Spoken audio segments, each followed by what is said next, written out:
ಶ್ರುತಿಸ್ಮೃತಿಪುರಾಣಾನಾಂ ಆಲಯಂ ಕರುಣಾಲಯಂ ನಮಾಮಿ ಭಗವತ್ಪಾದಶಂಕರಂ ಲೋಕಶಂಕರಂ ಶಂಕರಂ ಶಂಕರಾಚಾರ್ಯಂ ಕೇಶವಂ ಬಾದರಾಯಣಂ ಸೂತ್ರಭಾಷ್ಯಕೃತೌ ವಂದೇ ಭಗವಂತೌ ಪುನಃ ಪುನಃ. 5 ಶ್ಲೋಕಗಳಿರುವಂತಹ ಈ ಸಾಧನ ಪಂಚಕ ಅನ್ನುವಂತಹ ಕೃತಿಯಲ್ಲಿ ನಾವು ಒಟ್ಟು 40 ಉಪದೇಶಗಳನ್ನು ನೋಡ್ತಾ ಇದ್ದೇವೆ. ಅದರಲ್ಲಿ 2 ಶ್ಲೋಕಗಳನ್ನು ನೋಡಿ ಆಯಿತು, ಇನ್ನು 3 ಶ್ಲೋಕಗಳು ಉಳಿದಿವೆ. 2 ಶ್ಲೋಕಗಳೇ 16 instructions.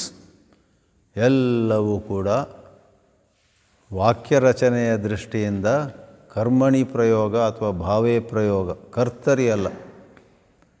Not active voice but passive voice. ಒಂದು ಶಾಲೆಯಲ್ಲಿ ಇಂಗ್ಲೀಷ್ ಕ್ಲಾಸ್ ನಡೀತಾ ಇತ್ತಂತೆ. ಟೀಚರು ಪ್ಯಾಸಿವ್ ವಾಯ್ಸನ್ನು ಕಳೆದ 15 ದಿವಸದಿಂದ ಹೇಳ್ಕೊಡ್ತಿದ್ರು. ಒಂದಿನ ಬೆಳಿಗ್ಗೆ ಕೇಳಿದ್ರಂತೆ, ಐ ಮೇಡ್ ಎ ಮಿಸ್ಟೇಕ್ ಅನ್ನುವಂತಹ ವಾಕ್ಯದ ಕರ್ಮಣಿ ಪ್ರಯೋಗ ಏನು? What's the passive voice of I made A mistake? ಒಬ್ಬ ಹುಡುಗ ಕೈ ಎತ್ತಿ ಬಿಟ್ಟಂತೆ, ಬಹಳ ಸುಲಭ ಸರ್ ಅಂತ. ಏನು? The passive voice of I made A mistake is I was made by mistake.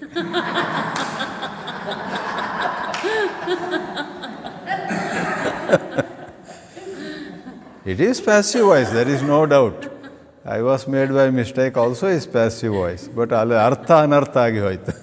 I made a mistake ಬದಲು ಅಂಥ ದೋಷ ಇಲ್ಲೇನೂ ಇಲ್ಲ.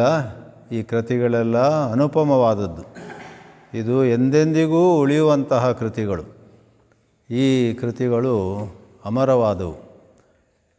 ಇವಾಗ ಈ ನಮ್ಮ 3ನೆಯ ಕ್ಲಾಸಿನಲ್ಲಿ 3ನೇ ಶ್ಲೋಕವನ್ನು ಎತ್ಕೊಳ್ಳೋಣ. ದಯವಿಟ್ಟು ರಿಪೀಟ್ ಮಾಡಿ. ವಾಕ್ಯಾರ್ಥಶ್ಚ ವಿಚಾರ್ಯತಾಂ ಶ್ರುತಿಶಿರಃ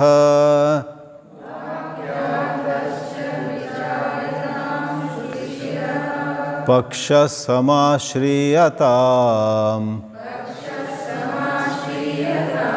ದುಸ್ತರ್ಕಾತ್ ಸುವಿರಮ್ಯತಾಂ ಶ್ರುತಿಮತಃ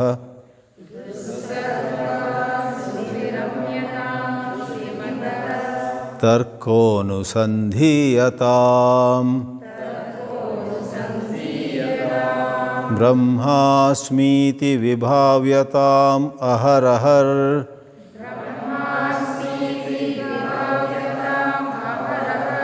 ಗರ್ವಃ ಪರಿತ್ಯಜ್ಯತಾಂ ದೇಹೇ ಅಹಂ ಮತಿರುಜ್ಯತಾಂ ಬುಧಜನೈಃ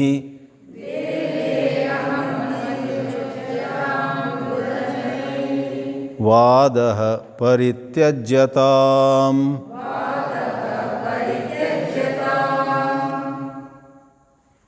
ಕರ್ತರಿ ಪ್ರಯೋಗದಲ್ಲಿ ಹೇಳುವುದಾದರೆ ಉಪನಿಷತ್ ವಾಕ್ಯದ ಅರ್ಥವನ್ನು ವಿಚಾರ ಮಾಡಿ.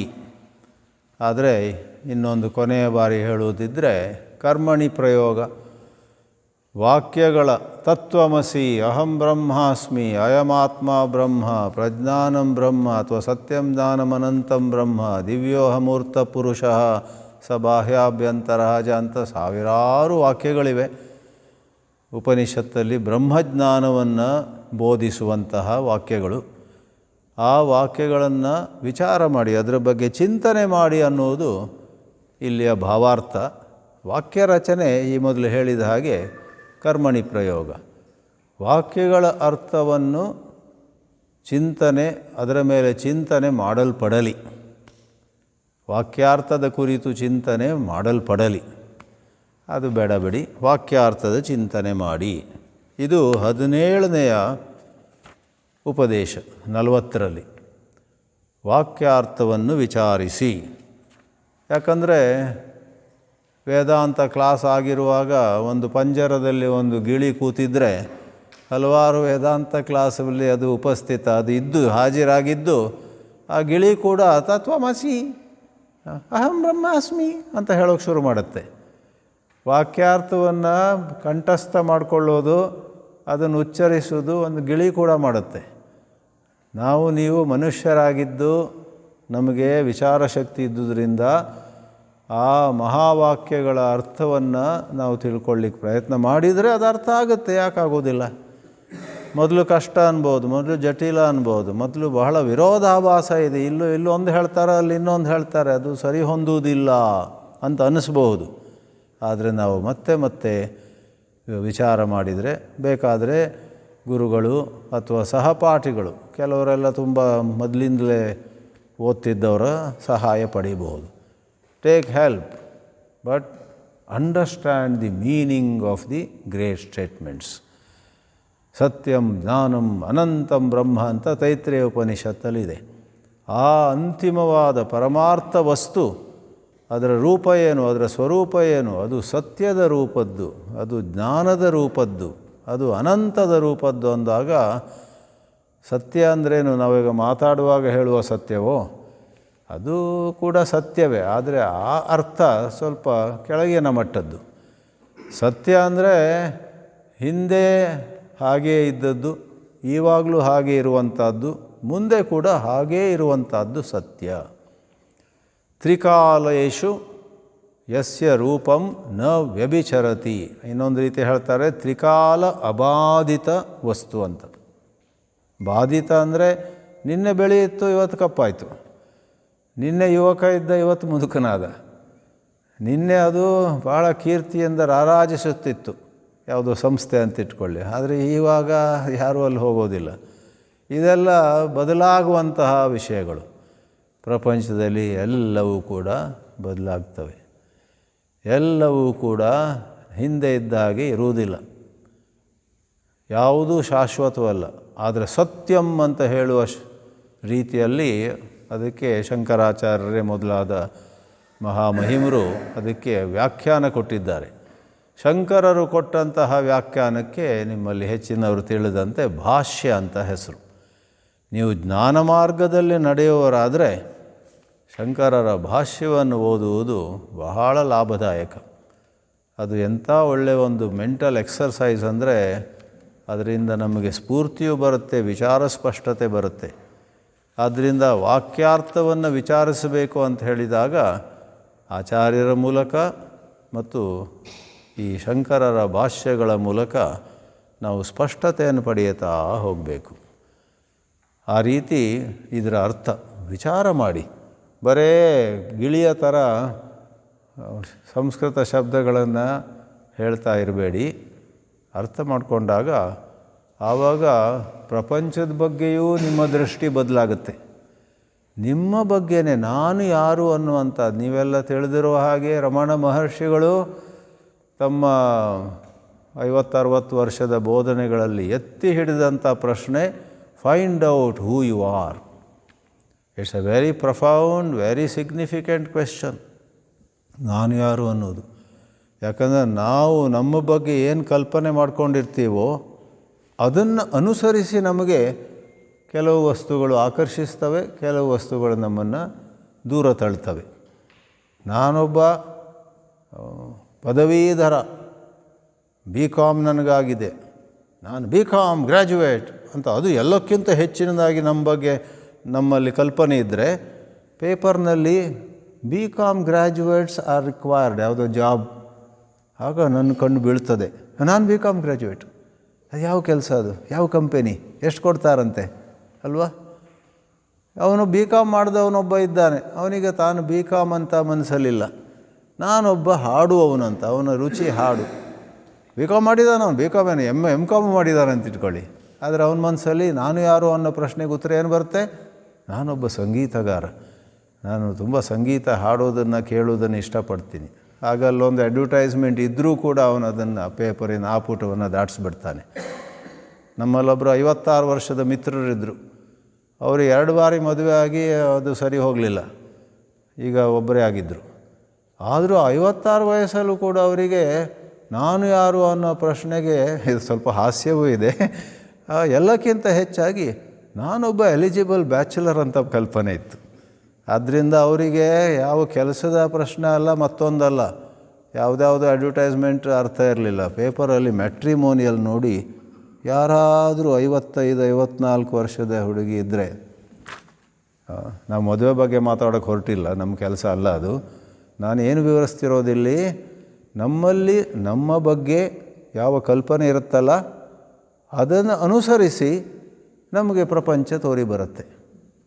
ನಮ್ಮಲ್ಲಿ ನಮ್ಮ ಬಗ್ಗೆ ಇರುವಂತಹ ಕಲ್ಪನೆ ಬದಲಾದರೆ ನಮ್ಮ ಪ್ರಪಂಚವೂ ಬದಲಾಗುತ್ತೆ, ನಮ್ಮ ಸುಖ ದುಃಖಗಳು ಬದಲಾಗ್ತವೆ. ವೇದಾಂತ ನಮ್ಮ ಮೇಲೆ ಏನು ಕೆಲಸ ಮಾಡುತ್ತೆ ಗೊತ್ತೇ?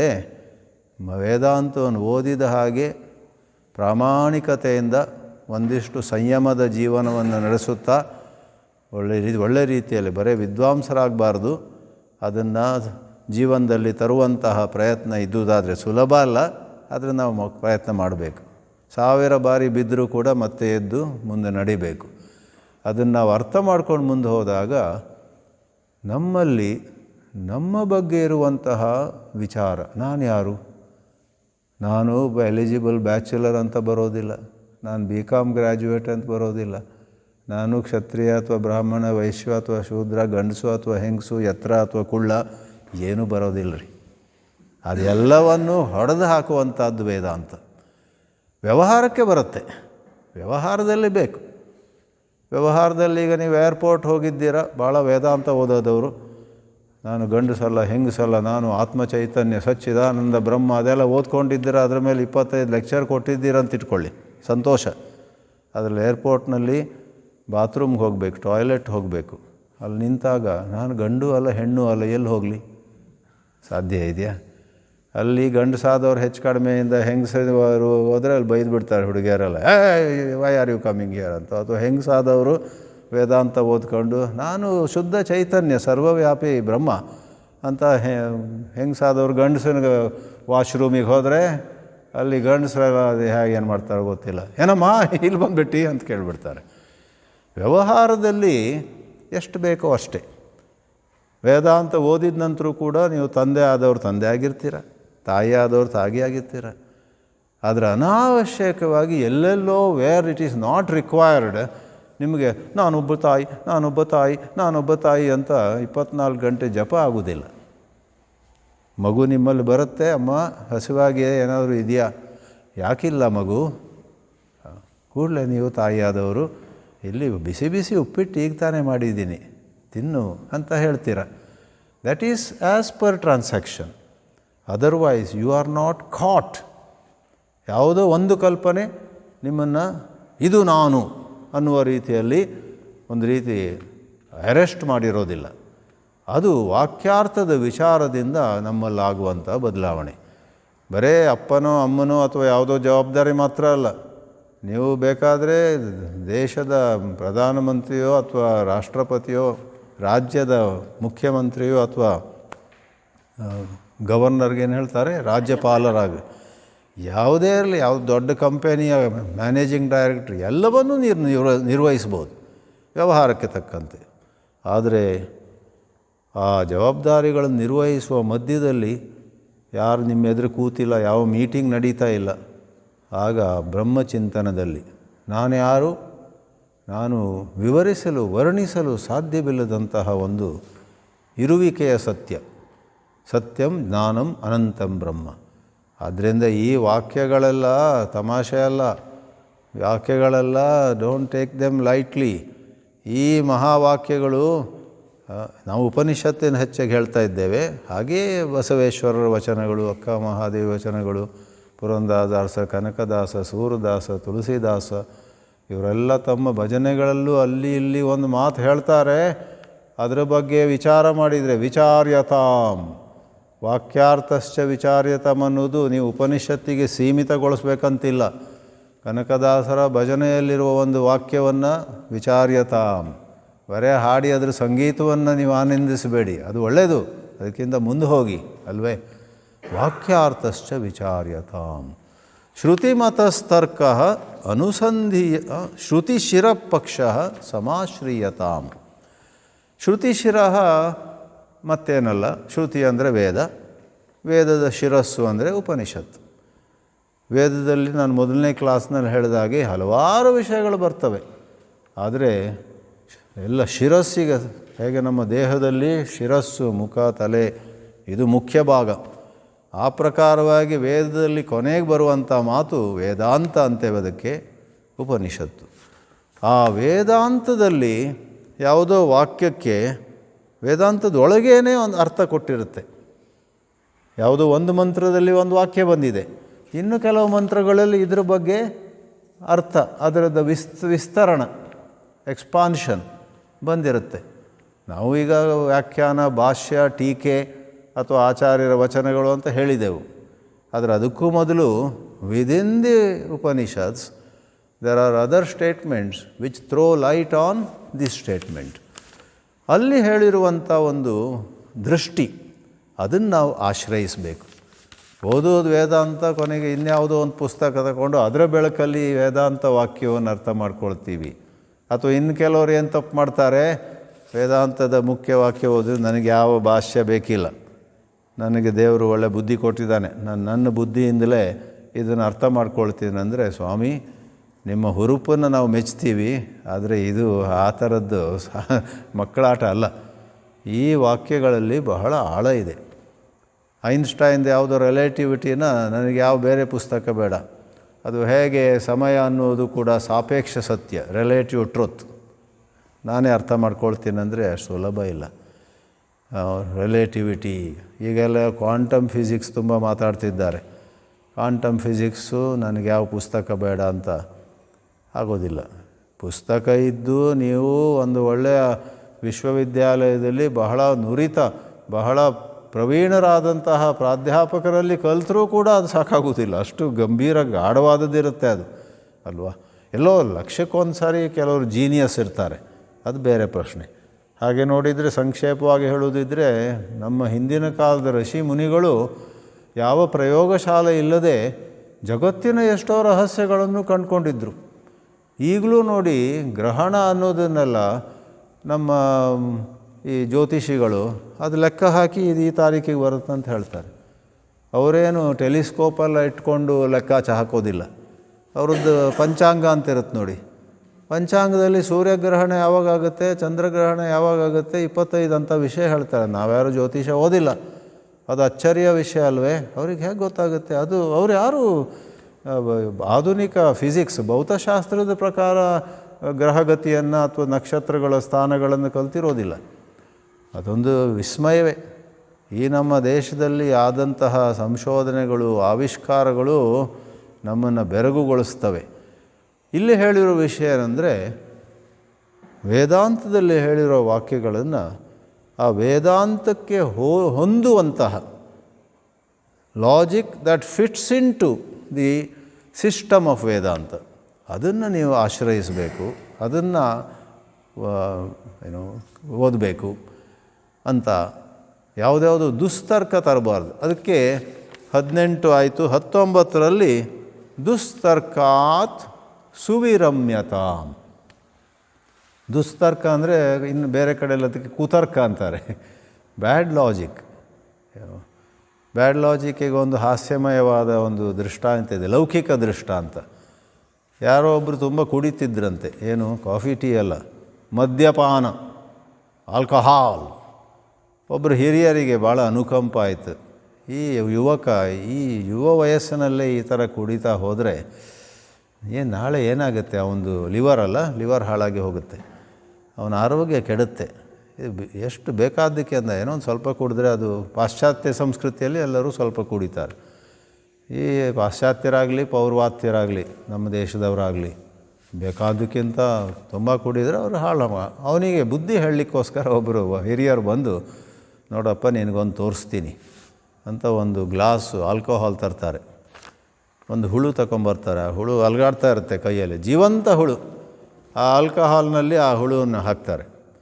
ಅದು ಹಾಕಿದ ಕೂಡಲೇ ಸ್ವಲ್ಪ ಹೊತ್ತಿಗೆ ಆ ಹುಳು ಸತ್ತೋಗ್ಬಿಡುತ್ತೆ. ಆಗ ಅವರೇನು ತಿಳ್ಕೊಂಡಿದ್ರು, ಈ ಹುಡುಗನಿಗೆ ಈಗ ಅರ್ಥ ಆಗುತ್ತೆ, ಇದು ಎಷ್ಟು ವಿಷದ ರೀತಿ ಇರುವಂಥದ್ದು. Alcohol kills the worm. That means alcohol can kill you, it's poison. He wanted to convey that meaning. But ಆ ಹುಡುಗನಿಗೆ ಕೇಳ್ತಾರಂತೆ, ಏನು ಕಲಿತೆ ಇದರಿಂದ, ಏನು ಅರ್ಥವಾಯಿತು? ಆ ಹುಡುಗ ಹೇಳ್ತಾನಂದೆ, ಆಲ್ಕೋಹಾಲ್ ಕುಡಿದ್ರೆ ಒಳ್ಳೆ ವರ್ಮ್ಸ್ ಎಲ್ಲ ಸತ್ತು ಹೋಗುತ್ತೆ ಹೊಟ್ಟೆಯಲ್ಲಿ, ಬ್ಯಾಡ್ದಿದ್ದದ್ದು ಏನೆಲ್ಲ ಹೋಗುತ್ತೆ ನೋಡಿ, ಅದೆಲ್ಲ ಇಟ್ ಕ್ಲೆನ್ಸಸ್ ಮೈ ಸ್ಟಮಕ್. ನನ್ನ ದೊಡ್ಡ ಕರುಳು ಚಿಕ್ಕ ಕರುಳು ಅದೆಲ್ಲವನ್ನು ಸ್ವಚ್ಛಗೊಳಿಸುವಂಥದ್ದಿದು, ಅದರಿಂದ ಇನ್ನೂ ಹೆಚ್ಚು ಕುಡಿಬೇಕು ಅಂತ. ಅದು ಹೇಳೋದು ದುಸ್ತರ್ಕ ಅಂದರೆ ಅದು, ಕುತರ್ಕ ಅಂದರೆ ಅದು. ದುಸ್ತರ್ಕಾತ್ ಸುವಿರಮ್ಯತಾಂ, ವಿರಾಮ ಅಂದರೆ ದೂರ ಹೋಗುವಂಥದ್ದು. ಮತ್ತು ಇನ್ನೊಮ್ಮೆ ಶ್ರುತಿಮತಃ ತರ್ಕಃ ಅನುಸಂಧೀಯತಾಂ. ಶ್ರುತಿ ಮತಃ ಅಂದರೆ ಶ್ರುತಿ ಅಂದರೆ ವೇದ. ವೇದ ಅಂದರೆ ನಾನು ಮೊದಲನೇ ಉಪದೇಶದಲ್ಲೇ ಹೇಳಿದೆ, ಈಗಿನ ಕಾಲದಲ್ಲಿ ನಮ್ಮಂಥವರು ಕೂಡ ವೇದವನ್ನು ಓದಿರುವುದಿಲ್ಲ. ನೀವು ಅಂದ್ಕೊಂಡು ನಾವು ಒಂದು ಸ್ವಲ್ಪ ಸಂಸ್ಕೃತ ಹೇಳಿಕೊಟ್ರೆ ಸ್ವಾಮೀಜಿ ಬಹುಶಃ ಚಿದಾನಂದರು ಎಲ್ಲ ವೇದ ಓದಿದಾರಂತ. 5% ವೇದವೂ ಓದಿಲ್ಲ ನಾನು. ಯಾಕಂದರೆ ವೇದಗಳು ಬಹಳ ವಿಸ್ತಾರವಾಗಿರುವಂಥದ್ದು.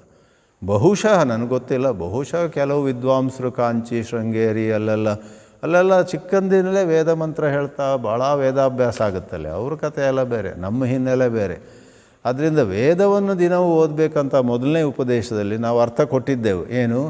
ವೇದ ಅಂದರೆ ವಿಶಾಲ ಅರ್ಥದಲ್ಲಿ ಅಧ್ಯಾತ್ಮ ಸಾಹಿತ್ಯ, ನಮ್ಮ ಒಳಗಿನ ಬೆಳವಣಿಗೆಗೆ ಬೇಕಾಗುವಂತಹ ಮಾತುಗಳು. ಅದನ್ನು ದಿನವೂ, ಅದು ಕನ್ನಡದಲ್ಲಿರಬಹುದು ಅಥವಾ ಅದು ಪದ್ಯದಲ್ಲಿರ್ಬೋದು, ಅದು ಯಾವುದೋ ಗುರುಗಳ ಮಾತಿರ್ಬೋದು. ಯಾರು ಪಾಪ ರಾಮದಾಸ್ ಇದ್ದಾರೆ ಆನಂದಾಶ್ರಮದಲ್ಲಿ, ಅವ್ರ ನಂತರ ಮಾತಾ ಕೃಷ್ಣಾಬಾಯಿ ಬಂದರು. ಅವರು ಎಲ್ಲ ಬಹಳ ಸರಳವಾದ ರೀತಿಯಲ್ಲಿ ಎಷ್ಟೋ ಗಹನವಾದ ಅಧ್ಯಾತ್ಮ ತತ್ವಗಳನ್ನು ಹೇಳಿದ್ದಾರೆ. ಅಲ್ಲಿ ಯಾವ ಸಂಸ್ಕೃತ ಇಲ್ಲ, ಯಾವ ವೇದವಾಕ್ಯ ಇಲ್ಲ. ಆದರೆ ನಾವೆಲ್ಲ ವೇದಾಂತ ಓದಿದವರು ಅದು ಓದಿದಾಗ ಇವರು ಹೇಳುವುದು ವೇದಾಂತದಲ್ಲಿ ಹೇಳಿರುವುದೇ ಹೇಳಿದ್ದಾರೆ ಇವರು. ಎಷ್ಟೋ ಮಟ್ಟಿಗೆ ಅವರ ಅನುಭವ, ಎಷ್ಟೋ ಮಟ್ಟಿಗೆ ಅವರಿಗೆ ಯಾವುದೋ ದೇವರ ಅನುಗ್ರಹ ಆಗಿದೆ. ದೇವರ ಅನುಗ್ರಹದಿಂದ ಅವರ ಬಾಯಿಂದ ಹೊರಹೊಮ್ಮಿರುವಂಥ ಮಾತುಗಳು, ಅದು ಕೂಡ ಅಧ್ಯಾತ್ಮ ಸಾಹಿತ್ಯ. ಆ ಪ್ರಕಾರ ಅಲ್ಲಿ ಹೇಳಿದಾಗ ಇಲ್ಲೂ ಕೂಡ ಶ್ರುತಿಮತಃ ತರ್ಕಃ. ಎಂತಹ ಲಾಜಿಕ್, ಎಂತಹ ತರ್ಕ! ಈ ಸಾಹಿತ್ಯದಲ್ಲಿ ತರ್ಕಕ್ಕೆ ಇನ್ನೊಂದು ಶಬ್ದ ಉಪಯೋಗಿಸ್ತಾರೆ, ಯುಕ್ತಿ. ಯುಕ್ತಿ ಅಂದರೂ ಕೂಡ ತರ್ಕ. ಶ್ರುತಿ, ಯುಕ್ತಿ ಮತ್ತು ಅನುಭೂತಿ ಅಂತ ಮೂರನ್ನು ಹೇಳ್ತಾರೆ. ಶ್ರುತಿ ಅಂತ ಹೇಳಿದ್ರೆ ನಾವು ಮೊದಲು ಕೇಳಿ ಅಥವಾ ಓದಿ ಪಡೆಯುವಂಥ ಜ್ಞಾನ. ಎರಡನೇ ಹೆಜ್ಜೆ ಯುಕ್ತಿ, ತರ್ಕ. ಅದರ ಬಗ್ಗೆ ವಿಚಾರ ಮಾಡಿ ಇದರ ಅರ್ಥ ಏನಿರ್ಬೋದು, ಹೀಗಿರ್ಬೋದಾ ಹಾಗಿರ್ಬೋದಾ ಅನ್ನೋದಾಗಿ ವಿಚಾರ ಮಾಡುವಂಥದ್ದು. Logic plays a role there, reason. ಆಮೇಲೆ ಅಷ್ಟೆಲ್ಲ ಆದಾಗ ನಮ್ಮ ಮನಸ್ಸು ಎಷ್ಟೋ ಮಟ್ಟಿಗೆ ಒಳ್ಳೆಯ ಶುದ್ಧವಾಗ್ತದೆ. ಹಳೆಯ ವಾಸನೆಗಳಿದ್ದರೆ ಅದಕ್ಕೆ ಟೈಮ್ ಬೇಕು. ಈ ವಾಸನೆಗಳು ನಮ್ಮಲ್ಲೆಲ್ಲ ಒಂದು ದೊಡ್ಡ ಅಡ್ಡಿ, ಆತಂಕ. ಬಹಳ ಓದಿರ್ತೀವಿ, ಆದರೆ ಬೆಳಿಗ್ಗೆ ಎದ್ದಾಗ ಯಾವ ಆಲೋಚನೆ ಬರೋದಿಲ್ಲ. ಬೆಳಿಗ್ಗೆ ಎದ್ದಾಗ ಯಾವ ಮಂತ್ರವೂ ಮನಸ್ಸಲ್ಲಿ ಬರೋದಿಲ್ಲ. ಚಿನ್ಮಯಾನಂದರು ಹಾಸ್ಯವಾಗಿ ಹೇಳ್ತಾಯಿದ್ರು, ಬೆಳಿಗ್ಗೆ ಎದ್ದು ಒಬ್ಬ ಹಲ್ಲುಜ್ಜಿದನಂತೆ, ಮುಖ ತೊಳ್ಕೊಂಡಂತೆ ಬಂದ ಅಂತೆ. ಆಗ ಓಂ ನಮಃ ಶಿವಾಯ ಮನಸ್ಸಿನಲ್ಲಿ ಬರುವುದಿಲ್ಲ ಅವನಿಗೆ, ಓಂ ನಮೋ ನಾರಾಯಣ ಬರುವುದಿಲ್ಲ. ಒಂದೇ ಮಂತ್ರ ಅವನ ಹೃದಯದಲ್ಲಿ ಎದ್ದು ಹೇಳ್ತೇವೆ, coffee coffee coffee coffee coffee coffee coffee. ಹೋಗ್ತಾನೆ ಕಿಚನ್ಗೆ, ಹೆಂಡತಿ ಇನ್ನೂ ಮಲಗಿದಾಳೆ. ನಾನೇ ಮಾಡ್ಕೊಳ್ತೀನಿ, ತಡೆಯೋಕ್ಕಾಗಲ್ಲ. ಅವಳು ಇನ್ನು ಅರ್ಧ ಗಂಟೆ ನಂತರ ಹೇಳ್ತಾಳೆ, ನಾನೇ ಮಾಡ್ಕೊಳ್ತೀನಿ. ಅಯ್ಯೋ, ಫಿಲ್ಟರ್ ಕಾಫಿ ಮಾಡುವ ಪೌಡರ್ ಇಲ್ಲ, ಬರೇ ನೆಸ್ಕೆಫೆ ಇದೆ. ಅದರ ಮೇಲೆ ಅವನ ಮುಖ ಇಷ್ಟು ಚಿಕ್ಕದಾಗ್ತದೆ. ನೆಸ್ಕೆಫೆ ಕುಡಿಯೋದಾ? ಛೇ ಛೇ ಛೇ ಛೇ. ಅಪ್ಪಟ ದಕ್ಷಿಣ ಭಾರತೀಯನಾದ ನನಗೆ ಇವತ್ತು ಗ್ರಹಚಾರ ನೋಡಿ, ನೆಸ್ಕೆಫೆ ಕುಡಿಯುವಂಥ ಒಂದು ದುರವಸ್ಥೆ ಬಂದಿದೆ ಅಂತ ಅವನು ಯಾವುದೋ ದುಃಖದ ಹಾಡನ್ನು ಹಾಡ್ತಾ ಅಂತೂ ನೆಸ್ಕೆಫೆ ಮಾಡ್ಕೊಂಡು ಕುಡಿತಾನೆ. ಇವತ್ತು ಫಸ್ಟ್ ಥಿಂಗ್, ಆಮೇಲೆ ಬೆಳಕಾದ ನಂತರ ಅಂಗಡಿಗೆ ಹೋಗಿ ಫಿಲ್ಟರ್ ಕಾಫಿ ತಗೊಂಬರ್ತೀನಿ. ಬ್ರ್ಯಾಂಡ್ಗಳೆಲ್ಲ ಇದೆ ನೋಡಿ. ಯಾಕೆ? ಅದು ವಾಸನೆ. ಆಮೇಲೆ 2ನೇ ಕಪ್ ಕುಡಿಬೇಕಂತಿರುತ್ತೆ. ದೊಡ್ಡ ವೇದಾಂತ ವಿದ್ವಾಂಸ, ಆದರೆ ಬೆಳಿಗ್ಗೆ 6 ಗಂಟೆಗೆ ಎದ್ದವನು 7:30ವರೆಗೆ ಮಾಡಿದ್ದು ಒಂದೇ. ಕಾಫಿ ಕುಡ್ದ, ಇನ್ನೊಂದು ಕಪ್ ಕುಡ್ದ, ಮತ್ತೊಂದು ಕಪ್ ಕುಡ್ದ. ಈ ಥರ ಬೇರೆ ಬೇರೆ ರೀತಿಯಾದ ನಮ್ಮೆಲ್ಲರಲ್ಲಿಯೂ ಕೂಡ, ವಿದ್ವಾಂಸರಲ್ಲಿಯೂ ಕೂಡ ಬೇರೆ ಬೇರೆ ವಾಸನೆಗಳಿರ್ತವೆ. ಆ ವಾಸನೆಗಳಿದ್ದಾಗ ಕೆಲವೊಮ್ಮೆ ತುಂಬ ಓದಿದವರು ಕೂಡ ಅಧ್ಯಾತ್ಮದಲ್ಲಿ ಹೆಚ್ಚು ಮುಂದೆ ಹೋಗುವುದಿಲ್ಲ, ಇನ್ನೊಂದು ಕಡೆ ಹೆಚ್ಚು ಓದಿಲ್ಲ. ಬಹಳ ನಿರ್ಮಲ ಮನಸ್ಸಿನವನು, ಬಹಳ ಶುದ್ಧ ಹೃದಯದವನು, ಹಳ್ಳಿಯಿಂದ ಬಂದಿರ್ಬೋದು, ಹೆಚ್ಚು ಓದಿಲ್ಲ ಅವನು, ಆದರೆ ಅವನ ಮನಸ್ಸು ನಿರ್ಮಲವಾದದ್ರಿಂದ ಯಾವುದೋ ಗುರುಗಳ ಕಡೆ ಹೋದ, ಯಾವುದೋ ಒಳ್ಳೆ ಅಲ್ಲಿ ಯಾರಿದ್ದಾರೆ ಚಳ್ಳಕೆರೆ ಹತ್ರ ಸತ್ತುಪಾಸಿ ಅಂತವ್ರ ಹತ್ರ ಹೋಗಿ ಸುಮ್ಮನೆ ಕೂತ ಅಷ್ಟೆ. ಅವರ ಸನ್ನಿಧಿಯಲ್ಲೇ ಆತನಿಗೆ ಮನಸ್ಸು ನಿರ್ಮಲ ಇದ್ದರೆ, ಬಹುಮಟ್ಟಿಗೆ ನಿರ್ವಾಸನವಾಗಿದ್ದರೆ, ಹೆಣ್ಣು ಹೊನ್ನು ಮಣ್ಣು ಅಂಥದ್ದೇನೂ ಬೇಡ ಅವನಿಗೆ. ಏನು ಅನುಭವಿಸಬೇಕಾಗಿತ್ತು ಅವನ ಪ್ರಾರಬ್ಧದ ಪ್ರಕಾರ ಅವನು ಅನುಭವಿಸಿದ್ದಾನೆ. ಈಗ ಅವನ ಮನಸ್ಸು ಏನನ್ನು ಬಯಸ್ತಿಲ್ಲ. ಅಂಥವನಿಗೆ ಯಾರೋ ಮಹಾತ್ಮರ ಸನ್ನಿಧಿಯಲ್ಲೇ ಒಂದು ಏನಾದ್ರು ಜ್ಞಾನೋದಯ ಆಗಬಹುದು. ಇದೆಲ್ಲ ವಿಷಯಗಳಿವೆ. ಆದರೆ there is a saying in English, other factors remaining equal. ಇಬ್ಬರು MSc ಓದಿದ್ದಾರೆ ಅಥವಾ ಇಬ್ಬರು MBBS ಮಾಡಿದ್ದಾರೆ. Other factors remaining equal. ಯಾರು ಚಂದವಾಗಿ ಅದು ವೇದಾಂತವನ್ನು ಓದ್ತಾರೋ ಅವರು ಮುಂದೆ ಹೋಗ್ತಾ ಇರ್ತಾರೆ, ಹೆಚ್ಚು ಸ್ಪಷ್ಟತೆ ಬರುತ್ತೆ. ಆ ರೀತಿಯಲ್ಲಿ ಶ್ರುತಿಮತಃ ತರ್ಕಃ, ನಾಟ್ ಶ್ರುತಿ ವಿರುದ್ಧ ತರ್ಕಃ. ಶ್ರುತಿಗೆ ಅನುಗುಣವಾದಂತಹ ತರ್ಕವನ್ನು ನಾವು ಹೆಚ್ಚು ಉಪಯೋಗಿಸಬೇಕು. ಶ್ರುತಿ ಅಂದರೆ ವೇದದಲ್ಲಿ ತರ್ಕವನ್ನು ಕೊಡಲಾಗ್ತದೆ. ಬಹಳ ಪ್ರಸಿದ್ಧವಾದ ದೃಷ್ಟಾಂತ ಮುಂಡಕೋಪನಿಷತ್ತಲ್ಲಿ ಬರುತ್ತೆ. ಅದೇನದು 3 ದೃಷ್ಟಾಂತಗಳು ಬರ್ತವೆ. ಈ ಬ್ರಹ್ಮದಿಂದ ಈ ಜಗತ್ತೆಲ್ಲ ಹೇಗೆ ಬರುತ್ತಂತ ಹೇಳಿದರೆ, ಒಂದು ಭೂಮಿಯಿಂದ ಗಿಡ ಬಂದ ಹಾಗೆ, ಅಥವಾ ಮನುಷ್ಯನ ತಲೆಯಲ್ಲಿ ಕೂದಲು ಎದ್ದ ಹಾಗೆ, ಅಥವಾ ಮುಖ್ಯವಾಗಿ ಯಥೋರ್ಣನಾಭಿಹಿ, ಮೊದಲನೇ ಪಂಕ್ತಿ ಅದೇ ಬರಲಿಲ್ಲ ಮನಸ್ಸಿಗೆ. ಶ್ರವಣಮುಖಿಗೆ ಬಂದು ವೇದಾಂತ ಪ್ರವಚನ ಪ್ರತಿ ಸಾರಿ ಮಾಡ್ತಾ ಹೋದರೆ ನನಗೆ ಈ ಥರ ಮರ್ತು ಹೋಗೋದಿಲ್ಲ. ಇವಾಗೆಲ್ಲ ಎಷ್ಟೋ ಕಡೆಯಲ್ಲಿ we are asked to give motivational lectures. Pure Vedanta slowly takes a back seat. Suvarnamukhi ಆಗಲಿ ಅಥವಾ ಎಲ್ಲೇ ಆಗಲಿ, ಪೀಪಲ್ ಲೈಕ್ ಮೀ ಆಗಾಗ್ಗೆ ಕಠಿಣವಾದ ಅಥವಾ ಇಂತಹ ಮೂಲ ಗ್ರಂಥಗಳನ್ನೆಲ್ಲ ತಿಳಿಸಿ ಅನ್ನುವಾಗ ಆ ಪ್ರಕಾರ ನಮಗೆ ಅದು ಎಲ್ಲ ಟಾಪಲ್ಲಿ ಬರುತ್ತೆ ಆ ವಾಕ್ಯಗಳೆಲ್ಲ.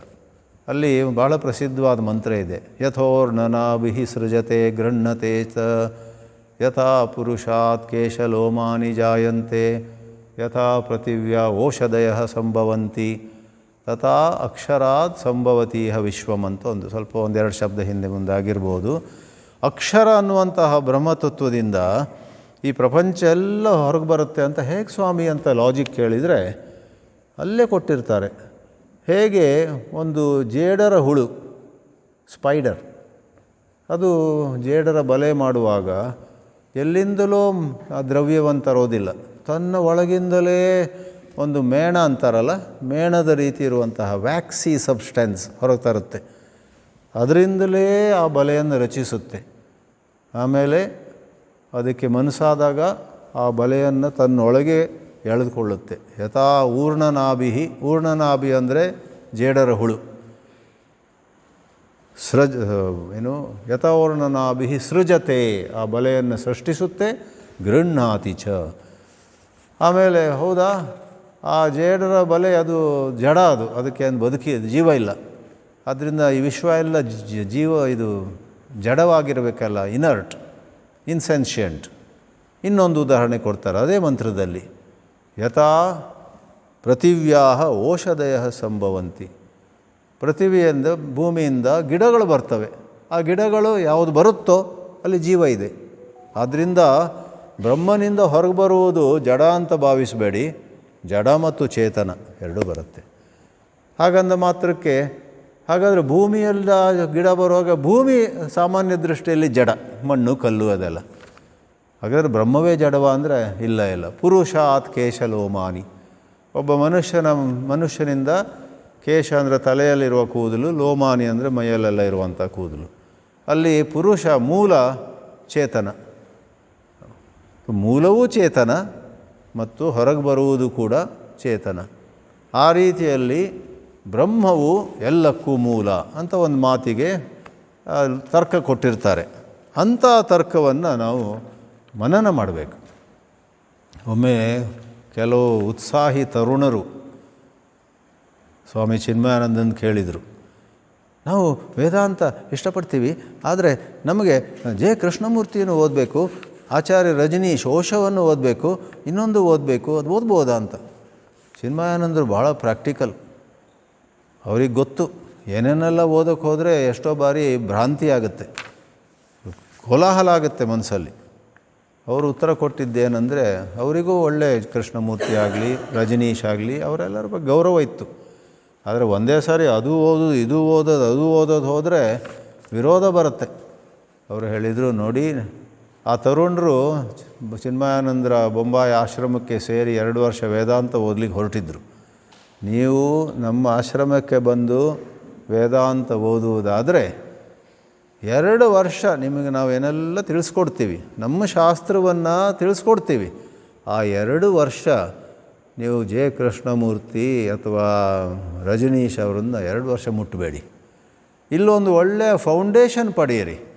First understand what our scriptures say, what logic there is. 2 ವರ್ಷದಲ್ಲಿ ನಿಮಗೆ ಒಳ್ಳೆ ಪ್ರಾವೀಣ್ಯ ಬಂದರೆ, ಒಳ್ಳೆಯ ಗ್ರಿಪ್ ಸಿಕ್ಕಿದರೆ, ಕೆಲವು ಸರಿ ಸಿಗೋದಿಲ್ಲ 2 ವರ್ಷದಲ್ಲಿ, ಇನ್ನೊಂದಿಷ್ಟು ವರ್ಷ ಬೇಕಾಗ್ತದೆ. ಅಲ್ಲಿ 2 ವರ್ಷ ಓದಿ ಏನೋ ಹಳದಿ ಬಟ್ಟೆ ಹಾಕ್ಕೊಂಬಿಟ್ರು, ಕೆಂಪು ಬಟ್ಟೆ ಹಾಕ್ಕೊಂಬಿಟ್ರು ಅಂದ ಕೂಡಲೇ ಆ ಬಟ್ಟೆಯಿಂದ ಏನು ಬರೋದಿಲ್ಲ. ಕೆಲವರೆಲ್ಲ 10-15 ವರ್ಷದ ಕೂಡ ಪರಿಶ್ರಮ ಪಟ್ಟವರಿಗೆ ಫಂಡಮೆಂಟಲ್ಸೇ ಕ್ಲಿಯರ್ ಆಗಿರೋದಿಲ್ಲ, ಅದೇ ಯಾವುದಾದ್ರೂ ಕಾರಣದಿಂದ. ಬಟ್ ಅದಕ್ಕೋಸ್ಕರ ನಾನು ಸೇರಿಸಿದೆ, you study for 2 years and if you feel convinced that this logic is neat, ಈ ವೇದಾಂತದ ವಾಕ್ಯ, ಇಲ್ಲಿ ಬರುವಂತಹ ತರ್ಕ ಸರಿಯಾಗಿದೆ, ಒಳ್ಳೆ ಬಲ ಇದೆ ಇದರಲ್ಲಿ, ಹೌದು ನನಗೀಗ ಸಂಶಯ ಇಲ್ಲ, ಆ ಥರ ಒಂದು ಭರವಸೆ ಬಂದರೆ, you gets that confidence, then read Krishnamurti, Osho, any western philosopher, any communist writer, Karl Marx and ಇದ್ದಾರಲ್ಲ, ಎಷ್ಟೆಷ್ಟೋ ವಿಚಾರಗಳು ಈ ಪ್ರಪಂಚದಲ್ಲಿವೆ, ಏನು ಬೇಕಾದ್ರೂ ಓದಿ. But first have a strong fundamental understanding of our very broad minded scriptures. ಸನಾತನ ಧರ್ಮದ ಶಾಸ್ತ್ರಗಳು ಅಲ್ಲಿ ಇಲ್ಲಿ ಅದನ್ನು ದುರುಪಯೋಗ ಮಾಡಿದವರಿದ್ದಾರೆ, ಆದರೆ ವಾಸ್ತವವಾಗಿ ನೀವು ಚೆನ್ನಾಗಿ ಓದಿದರೆ ಅದರಲ್ಲಿ ತುಂಬ ವಿಶಾಲ ಮನೋಭಾವ ಇದೆ. ಅದು ಇನ್ನೊಂದು ವಿಷಯ, ಅದಕ್ಕೆ ಹೆಚ್ಚು ಹೋಗೋದು ಬೇಡ. ಈ ಶ್ರುತಿಮತ ತರ್ಕ, ಶ್ರುತಿಗೆ ಅನುಗುಣವಾದ ತರ್ಕವನ್ನು ಓದ್ಕೊಂಡು ಮುಂದೆ ಹೋದರೆ ಆಗ ನಿಮಗೊಂದು ಎಂಥ ಸಾಮರ್ಥ್ಯ ಬರುತ್ತಂದರೆ, ನೋಡಿ 16:4, 21ನೇಯ ಉಪದೇಶ, ಬ್ರಹ್ಮಾಸ್ಮೀತಿ ವಿಭಾವ್ಯತಾಂ. ಮೊದಲೇ ಯಾರಾದರೂ ಫಸ್ಟ್ ಡೇಯಿಂದಲೇ ನಾನು ಬ್ರಹ್ಮ ಅಂತ ಹೇಳೋಕೆ ಹೋದರೆ ಅದು ಅವಾಂತರ ಆಗುತ್ತೆ. Because he doesn't know what he is saying. ನಾನು ಬ್ರಹ್ಮ ಅಂತ ಹೇಳುವುದನ್ನು ಅರ್ಥ ಮಾಡ್ಕೊಂಡಿಲ್ಲ, ನಾನು ಬ್ರಹ್ಮ ಅಂತ ಜಪ ಮಾಡ್ತಾ ಇದ್ದಾನೆ, ಆದರೆ ಏನು ಫಲ ಇಲ್ಲ. ಅಥವಾ ಸಾಮಾನ್ಯ ಜಪದ ರೀತಿಯಲ್ಲಿ ಸ್ವಲ್ಪ ಮನಸ್ಸಿನ ಏಕಾಗ್ರತೆ ಹೆಚ್ಚಾಗ್ಬೋದು, ಒಂದೇ ಒಂದು ಪಂಕ್ತಿ ಹಿಡ್ಕೊಂಡು ಅಲ್ಲಿ ನಿಂತಿದ್ದರಿಂದ. ಆದರೆ ಬ್ರಹ್ಮಾಸ್ಮಿ ಅನ್ನೋದನ್ನು ಚೆನ್ನಾಗಿ ಅರ್ಥ ಮಾಡಿಕೊಂಡು ಅಲ್ಲಿ ನೆಲೆ ನಿಲ್ಲುವುದು, to stabilise yourself in the understanding. I am playing the role of a mother, I am playing the role of a sister, I am playing the role of a CEO of a company. ನಾನು ಅದು ಮಾಡ್ತಿದ್ದೆ, ಈ 20 ಪಾತ್ರಗಳನ್ನು ವಹಿಸ್ತಾ ಇದ್ದೀವಿ. ಅವೆಲ್ಲವೂ ಕೂಡ ಇಂಗ್ಲೀಷಲ್ಲಿ ಒಂದು ಎಕ್ಸ್ಪ್ರೆಷನ್ ಇದೆ, all of them put together is A drop in the bucket ಅಂತ. ಆ ಒಂದು ಅರಿವು ನಿಮಗೆ ಬರುತ್ತೆ. ಅದು ಅದಕ್ಕೆ ಸ್ವಲ್ಪ ಶಿಸ್ತು ಮತ್ತು ಸ್ವಲ್ಪ ಸಾಧನೆ ಬೇಕು. ಆದ್ದರಿಂದ ಸಾಧನೆ ಮಾಡಿದವರಿಗೆ ಆ ಒಂದು ನಿಲುವು ಬರುತ್ತೆ. ಆಗ ಅದೆಲ್ಲ ಅವ್ರು ನಿಭಾಯಿಸ್ತಾರೆ. As a mother, as a CEO, as a sister, ಬೇರೆ ಬೇರೆ ಪಾತ್ರಗಳನ್ನು ವಹಿಸ್ತಾರೆ, ಬೇರೆ ಬೇರೆ ಕಷ್ಟಗಳನ್ನು ಎದುರಿಸ್ತಾರೆ. ಆದರೆ ಅದೆಲ್ಲವೂ ಕೂಡ ತನ್ನ ಸ್ಥಾನದಲ್ಲಿರ್ತವೆ. ಮುಖ್ಯವಾಗಿ ನಾನು ವರ್ಣಿಸಲಾಗದ, ಯಾವ ಸೀಮೆ ಇಲ್ಲದ, ಯಾವ ಬೌಂಡ್ರಿ ಇಲ್ಲದಂತಹ ಸದ್ವಸ್ತು ಬ್ರಹ್ಮ ಅಸ್ಮಿ. ಬ್ರಹ್ಮ ಅಂದರೆ ಅನಂತವಾದದ್ದು. ಬ್ರಹ್ಮ ಶಬ್ದಕ್ಕೆ ಅರ್ಥ ಕೊಡ್ತಾರೆ ಬೃಹತ್ವಾದ್ ಬ್ರಹ್ಮ ಅಂತ. ಬೃಹತ್ವ ಅಂದರೆ ಅದು ಎಷ್ಟು ದೊಡ್ಡದು ಅಂದರೆ ಅದಕ್ಕಿಂತ ದೊಡ್ಡದು ಬೇರೆ ಯಾವುದಿಲ್ಲ. ದೊಡ್ಡದು ಅನ್ನುವಂಥ ಶಬ್ದದಿಂದ ಏನು ಅರ್ಥ ಬರುತ್ತೋ ನಿಮಗೆ, ಅದನ್ನು ಎಷ್ಟು ಹೆಚ್ಚು ನೀವು ಎಕ್ಸ್ಟೆಂಡ್ ಮಾಡಲಿಕ್ಕಾಗುತ್ತೋ ಮಾಡಿ. Think of infinity. ಇನ್ಫಿನಿಟಿ ಅನ್ನೋದನ್ನು ನಾವು ಆಲೋಚನೆ ಮಾಡಲಿಕ್ಕೆ ಸಾಧ್ಯ ಇಲ್ಲ. ಆದರೂ ಕಲ್ಪನೆ ಎಷ್ಟು ದೂರ ಹೋಗುತ್ತೋ ಅಷ್ಟು ದೂರ ಅದನ್ನು ನಡೆಸಿ. ಅದು ಬ್ರಹ್ಮ. ಬ್ರಹ್ಮ ಅಸ್ಮೀತಿ ವಿಭಾವ್ಯತಾಂ. ಅಹಂ ಬ್ರಹ್ಮಾಸ್ಮಿ ಅನ್ನುವಂಥದ್ದು ಅದ್ವೈತ ವೇದಾಂತದ ಒಂದು ಮಹಾವಾಕ್ಯ. ಅಹಂ ಬ್ರಹ್ಮಾಸ್ಮಿ ಬೃಹದಾರಣ್ಯಕ ಉಪನಿಷತ್ತಲ್ಲಿ ಬರುತ್ತೆ. ಅದು ಉಪನಿಷತ್ತಿಂದಲೇ ತಗೊಂಡಂತಹ ಎಷ್ಟೋ ಮಹಾವಾಕ್ಯಗಳಲ್ಲಿ ಒಂದು. ಮಹಾವಾಕ್ಯಗಳಲ್ಲೂ 4 ಮಹಾವಾಕ್ಯಗಳು ಬಹಳ ಪ್ರಸಿದ್ಧ. ಅದರಲ್ಲಿ ಇದು ಒಂದು. ಋಗ್ವೇದದಲ್ಲಿ ಐತರೇಯ ಉಪನಿಷತ್ತಲ್ಲಿ ಪ್ರಜ್ಞಾನಂ ಬ್ರಹ್ಮ ಅಂತಿದೆ. ಯಜುರ್ವೇದದಲ್ಲಿ ಬೃಹದಾರಣ್ಯಕ ಉಪನಿಷತ್ನಲ್ಲಿ ಅಹಂ ಬ್ರಹ್ಮಾಸ್ಮಿ ಅಂತಿದೆ. ಸಾಮವೇದದಲ್ಲಿ ಛಾಂದೋಗ್ಯ ಉಪನಿಷತ್ನಲ್ಲಿ ತತ್ವಮಸಿ ಅಂತ ಮಹಾವಾಕ್ಯ ಇದೆ. ಕೊನೆಯದಾಗಿ ಅಥರ್ವವೇದದಲ್ಲಿ ಮಾಂಡೂಕ್ಯ ಉಪನಿಷತ್ನಲ್ಲಿ ಅಯಮಾತ್ಮ ಬ್ರಹ್ಮ. ಇದು 4 ಭಾಳ ಪ್ರಸಿದ್ಧ ಆಯಿತು. ಬಹುಶಃ ಭಾಳ ಮಾರ್ಕೆಟಿಂಗ್ ಆಯ್ತು ಅಂತ ಗೊತ್ತಿಲ್ಲ ಇದಕ್ಕೆ. Sometimes what gets very popular in the world, in every field, business, politics, even spiritual teachers. Some teacher is marketed very well, he is made into an icon and ಅವರು ಆಗ ಬಹಳ ಪ್ರಸಿದ್ಧರಾಗ್ತಾರೆ. ಅದರ ಜೊತೆ plus minus ಎರಡೂ ಇರುತ್ತೆ. ಮೊದಲಿದ್ದ ಶಾಂತಿ ಹೊರಟು ಹೋಗುತ್ತೆ ಅವರಿಗೆ. ಸಾಮಾನ್ಯವಾಗಿ ಅಧ್ಯಾತ್ಮ ಹೇಳುವವರು ಕಡಿಮೆ ಪ್ರಸಿದ್ಧರಿದ್ದೇ ಉತ್ತಮ. ಶಾಂತಿಯಿಂದಿರ್ತಾರೆ ಅವರು, ಅವ್ರ ಸುತ್ತ ಇರುವವರಿಗೂ ಶಾಂತಿ ಸಿಗುತ್ತೆ. ಭಾಳ ಪ್ರಸಿದ್ಧರಾದರೆ ಅದು ಎಲ್ಲರಿಗೂ ತಡ್ಕೊಳ್ಳೋಕ್ಕಾಗಲ್ಲ. ವಿವೇಕಾನಂದ, ಚಿನ್ಮಯಾನಂದರೆಲ್ಲ ಅದನ್ನು ತಡ್ಕೊಳ್ತಾರೆ. ಅಷ್ಟೆಲ್ಲ ಸುತ್ತಾಡಿ ದೊಡ್ಡ ದೊಡ್ಡ ದಿಗ್ಗಜರೆಲ್ಲ ಅವರು ಶಿಷ್ಯರಾದರೂ ಕೂಡ ಅವರು ಒಳಗೆ ಶಾಂತವಾಗಿರ್ತಾರೆ. Realised people can bear the forces at work in so called popularity ಅವಸರವಾಗಿ ನಾವು ತಗೊಂಬಿಟ್ರೆ ಆಮೇಲೆ ಕಷ್ಟ. ಆ ಬೆಳಕು, ಆ ಲೈಮ್ ಲೈಟ್. ಎನಿವೆ, ಅದು ಇನ್ನೊಂದು ವಿಷಯ. ಬ್ರಹ್ಮಾಸ್ಮೀತಿ ವಿಭಾವ್ಯತಾಂ. ಅಹಂ ಬ್ರಹ್ಮಾಸ್ಮಿ. ಕೆಲವರು ಅಂದ್ಕೊಳ್ತಾರೆ ಅಹಂ ಬ್ರಹ್ಮಾಸ್ಮಿ. ಈ ಅದ್ವೈತ ವೇದಾಂತಿಗಳಿಗೆ ಎಷ್ಟು ಜಂಬ ನೋಡಿ. ಒಂದಿಷ್ಟು ಸಂಸ್ಕೃತ ಓದಿದ್ರು, ಒಂದಿಷ್ಟು ಶಾಸ್ತ್ರ ಓದಿದ್ರು, ನಾನು ಬ್ರಹ್ಮ ಅಂತ ಹೇಳೋಕೆ ಹೊಡ್ತಾರೆ ಅಂತ. ಸ್ವಾಮಿ, ತಪ್ಪು ತಿಳ್ಕೊಂಡಿದ್ದೀರಿ. ನಿಜವಾಗಿ ಅಹಂ ಬ್ರಹ್ಮಾಸ್ಮಿ ಅಂತ ನಿಮಗೆ ಅರ್ಥ ಆದದ್ದು ಹೌದಾದರೆ ಮುಂದಿನ ಹೇಳಿದ ಹಾಗೆ ಅಹರಹಃ. ಅಹರ್ ಅಂದರೆ ದಿನ. ಅಹರ್ 2 ಸಾರಿ ಹೇಳಿದಾಗ ಅಹರ್ ದಿನದಿನವೂ, ಪ್ರತಿದಿನಂ, ನಿತ್ಯಂ ಗರ್ವ ಪರಿತ್ಯಜ್ಯತಾಂ. ಗರ್ವವನ್ನು ಬಿಡಬೇಕು. ಅಹಂ ಬ್ರಹ್ಮಾಸ್ಮಿ ನಮ್ಮ ಗರ್ವವನ್ನು, ನಮ್ಮ ಜಂಬವನ್ನು ಹೆಚ್ಚಿಸುವಂಥದ್ದಲ್ಲ. ಅದು only misunderstanding it does that. ಅಹಂ ಬ್ರಹ್ಮಾಸ್ಮಿ ನೀವು ಚೆನ್ನಾಗಿ ಅರ್ಥ ಮಾಡಿಕೊಂಡಿದ್ದರೆ ನಿಮ್ಮಲ್ಲಿರುವಂತಹ ಸ್ವಲ್ಪ ಗರ್ವವು ಕೂಡ ನುಚ್ಚು ನೂರಾಗ್ತದೆ. ಯಾಕಂದರೆ ದಿ ರೈಟ್ ಅಂಡರ್ಸ್ಟ್ಯಾಂಡಿಂಗ್ ಆಫ್ ಅಹಂ ಬ್ರಹ್ಮಾಸ್ಮಿ ಹೇಗೆ ಗೊತ್ತೇ? ನಾನು ಬ್ರಹ್ಮ ಅನ್ನುವಂಥ ಅರಿದಾಗ ಅದೇ ಕ್ಷಣ ಇವರೂ ಬ್ರಹ್ಮ, ಅವರೂ ಬ್ರಹ್ಮ, ಒಂದು ಇರುವೆಯೂ ಕೂಡ ಬ್ರಹ್ಮ, ಇರುವುದು ಬ್ರಹ್ಮ ಮಾತ್ರ. ಆದ್ದರಿಂದ ನಾನು ಬ್ರಹ್ಮ, ಇವರೆಲ್ಲ ಕೆಳಗೆ ಅಂತ ಬರಲಿಕ್ಕೆ ಸಾಧ್ಯ ಇಲ್ಲ.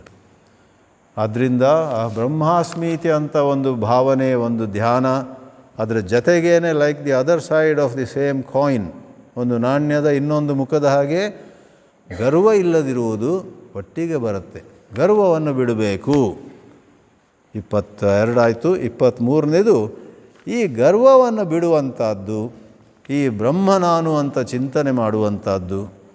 ದೇವರಲ್ಲಿ ನಾನು ಅಡಕವಾಗಿದ್ದೇನೆ, ದೇವರಿಂದ ನಾನು ಬೇರೆ ಅಲ್ಲ, ನಾನೊಬ್ಬ ದೇವರು, ಎಲ್ಲರೂ ನನ್ನ ಕಾಲು ಹಿಡಿಬೇಕಂತ ಅದು ಅಪಾರ್ಥ ಆಯ್ತದು. ಅದು ಮಿಸ್ಅಂಡರ್ಸ್ಟ್ಯಾಂಡಿಂಗ್.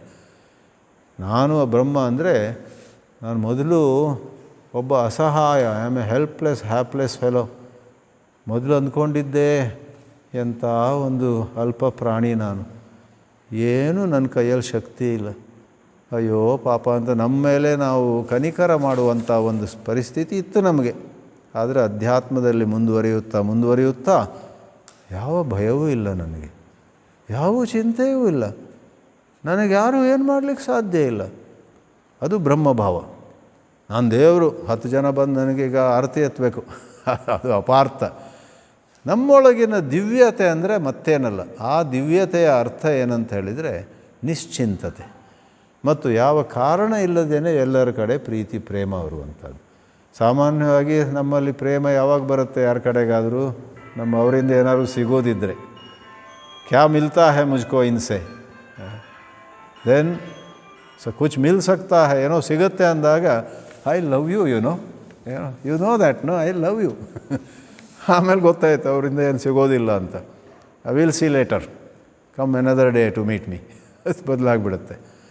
ದಿವ್ಯತೆಯ ರೂಪ ಏನಂದರೆ ಯಾರಿಂದ ಏನು ಪಡೆಯಬೇಕಾಗಿಲ್ಲ, ಬಂದರೆ ಒಳ್ಳೆಯದು, ಬಂದದ್ದೆಲ್ಲ ಬರಲಿ, ಗೋವಿಂದನ ದಯೆ ಒಂದಿರಲಿ ಅಂತ. ಹಾಗೆ you feel good, you feel love towards people, without any cause, without any expectation. ಅದನ್ನು ಸಾಧಿಸಬೇಕಾದ್ರೆ ಒಂದು ದೊಡ್ಡ ಅಡ್ಡಿ ಆತಂಕ ಏನು ಗೊತ್ತೇ? ಈ ದೇಹ ನಾನು, ದೇಹೇ ಅಹಮ್ಮತಿ, ದೇಹದ ಬಗ್ಗೆ, ದೇಹದ ಕುರಿತು ಅಹಂ ಮತಿ, ಮತಿ ಅಂದರೆ ತಿಳುವಳಿಕೆ, ಅಹಂ ಅಂದರೆ ನಾನು, ದೇಹ, ಈ ದೇಹ ನಾನು. ಯಾರು ನೀನು? ರಮಣ ಮಹರ್ಷಿಗಳು ಕೇಳ್ತಾರೆ, find out who you are. ನಮ್ಮ ಮಿತ್ರರೊಬ್ಬರಿದ್ದರು, ಅವ್ರಿಗೆ 5 ವರ್ಷ ನಾನು ಪಾಠ ಮಾಡಿದ್ದೆ ವೇದಾಂತ ಎಲ್ಲ. ಅದರಲ್ಲಿ ನಾನು ರಮಣ ಮಹರ್ಷಿಗಳ ಭಕ್ತ. ನಾನು ಬಹಳ ರಮಣ ಮಹರ್ಷಿಗಳ ನಾನು ಯಾರು ಅನ್ನೋದನ್ನು ತುಂಬ ಹೇಳ್ಕೊಟ್ಟಿದ್ದೆ, ಅದು ಏನು ಹೇಗೆ ಕೆಲಸ ಮಾಡುತ್ತೆ ಅಂತ. 5 ವರ್ಷದ ನಂತರ ಅವ್ರಿಗೆ ಕೇಳಿದೆ ಒಂದಿನ, 5 ವರ್ಷ ನೀವು ನನ್ನ ಕ್ಲಾಸಿಗೆ ಬರ್ತಾ ಇದ್ದೀರಿ, ಈಗ ಯಾವಾಗಲಾದರೂ ನೀವು ನಾನು ಯಾರು ಅಂತ ನಿಮ್ಮನ್ನು ನೀವೇ ಕೇಳ್ಕೊಂಡಾಗ ಏನು ಉತ್ತರ ಬರುತ್ತೆ ಅಂತ. ಅವರು ಕೈ ಮುಗಿದು, ಸ್ವಾಮೀಜಿ ಅದೊಂದು ಪ್ರಶ್ನೆ ಕೇಳಬೇಡಿ ಅಂದ್ಬಿಟ್ರು. ಅಲ್ರಿ ಯಾಕ್ರಿ ಹೇಳಿ, ನಾನು ಯಾರಿಗೆ ಹೇಳಲ್ಲ. ಈಗ ಎಲ್ಲ ಕ್ಲಾಸಲ್ಲೂ ಹೇಳ್ತಾ ಇದ್ದೀನಿ, ಅದು ಬೇರೆ, ಯಾರಿಗೆ ಹೇಳಲ್ಲ ನಾನು, ಹೇಳಿ ಅಂತ. ಸ್ವಾಮೀಜಿ ಬೇಡ ಬಿಡಿ, ನಿಮ್ಮ ಕ್ಲಾಸ್ ಬಹಳ ನನಗೆ ಆನಂದ ಕೊಟ್ಟಿತ್ತು, ಅದೆಲ್ಲ ನಮ್ಗೆ ಹೊಗಳಿ, ಆದರೆ ದಯವಿಟ್ಟು ನನ್ನ ಪರ್ಸನಲ್ ಕೇಳಬೇಡಿ. ನನಗೆ ನಾನು ಯಾರು ಅಂತ ನನ್ನನ್ನು ನಾನು ಕೇಳ್ಕೊಂಡಾಗ ಏನು ಉತ್ತರ ನನ್ನ ಒಳಗಿಂದ ನಾನು ಬಿಡಲಿಲ್ಲ ಅವ್ರನ್ನ. ನಾನು ಹಠ ಮಾಡೋದು ಕಡಿಮೆ ಸಾಮಾನ್ಯ, ಆ ದಿವಸ ಹಠ ಮಾಡಿದೆ, ಹೇಳಿ ನನಗೆ. ಆಮೇಲೆ ಅವರು ಹೇಳಿದರು, ನನಗೆ ಹಗಲು ರಾತ್ರಿ ಆಶ್ರಮಕ್ಕೆ ಬಂದಾಗಲೂ ಕೂಡ ನಾನು ಯಾರು ಅಂತ ಕೇಳಿಕೊಂಡಾಗ ಒಂದೇ ಉತ್ತರ ಬರುತ್ತೆ. ಹೌದ್ರಿ, ಅದು ಯಾವ ಉತ್ತರ ಹೇಳಿ ಅಂದೆ. ರಾತ್ರಿ 2:30ಗೆ ನಾನು ಎಚ್ಚೆತ್ತು ಮಂಚದಲ್ಲಿ ನಿದ್ದೆ ಬರದೆ ಕೂತ್ಕೊಂಡಿದ್ದೀನಿ, ನನ್ನ ಹೆಂಡತಿ ಮಲಗಿದಾಳ ಪಕ್ಕದಲ್ಲಿ. ಆಗಲೂ ಕೂಡ ನಾನು ಯಾರು ಅಂತ ಕೇಳಿದರೆ ಒಂದೇ ಉತ್ತರ ಹೇಳಿ ಅಪ್ಪ, ಅದು ಏನು ಉತ್ತರ ಅಂತ ಕೇಳಿದರೆ, ಅವ್ರ ಹೆಂಡತಿ ಹೆಸರು ಸರಸ್ವತಿ. ನನಗೊಂದೇ ಉತ್ತರ ಬರುತ್ತೆ, ನಾನು ಸರಸ್ವತಿ ಗಂಡ ಅನ್ನೋದಾಗಿ.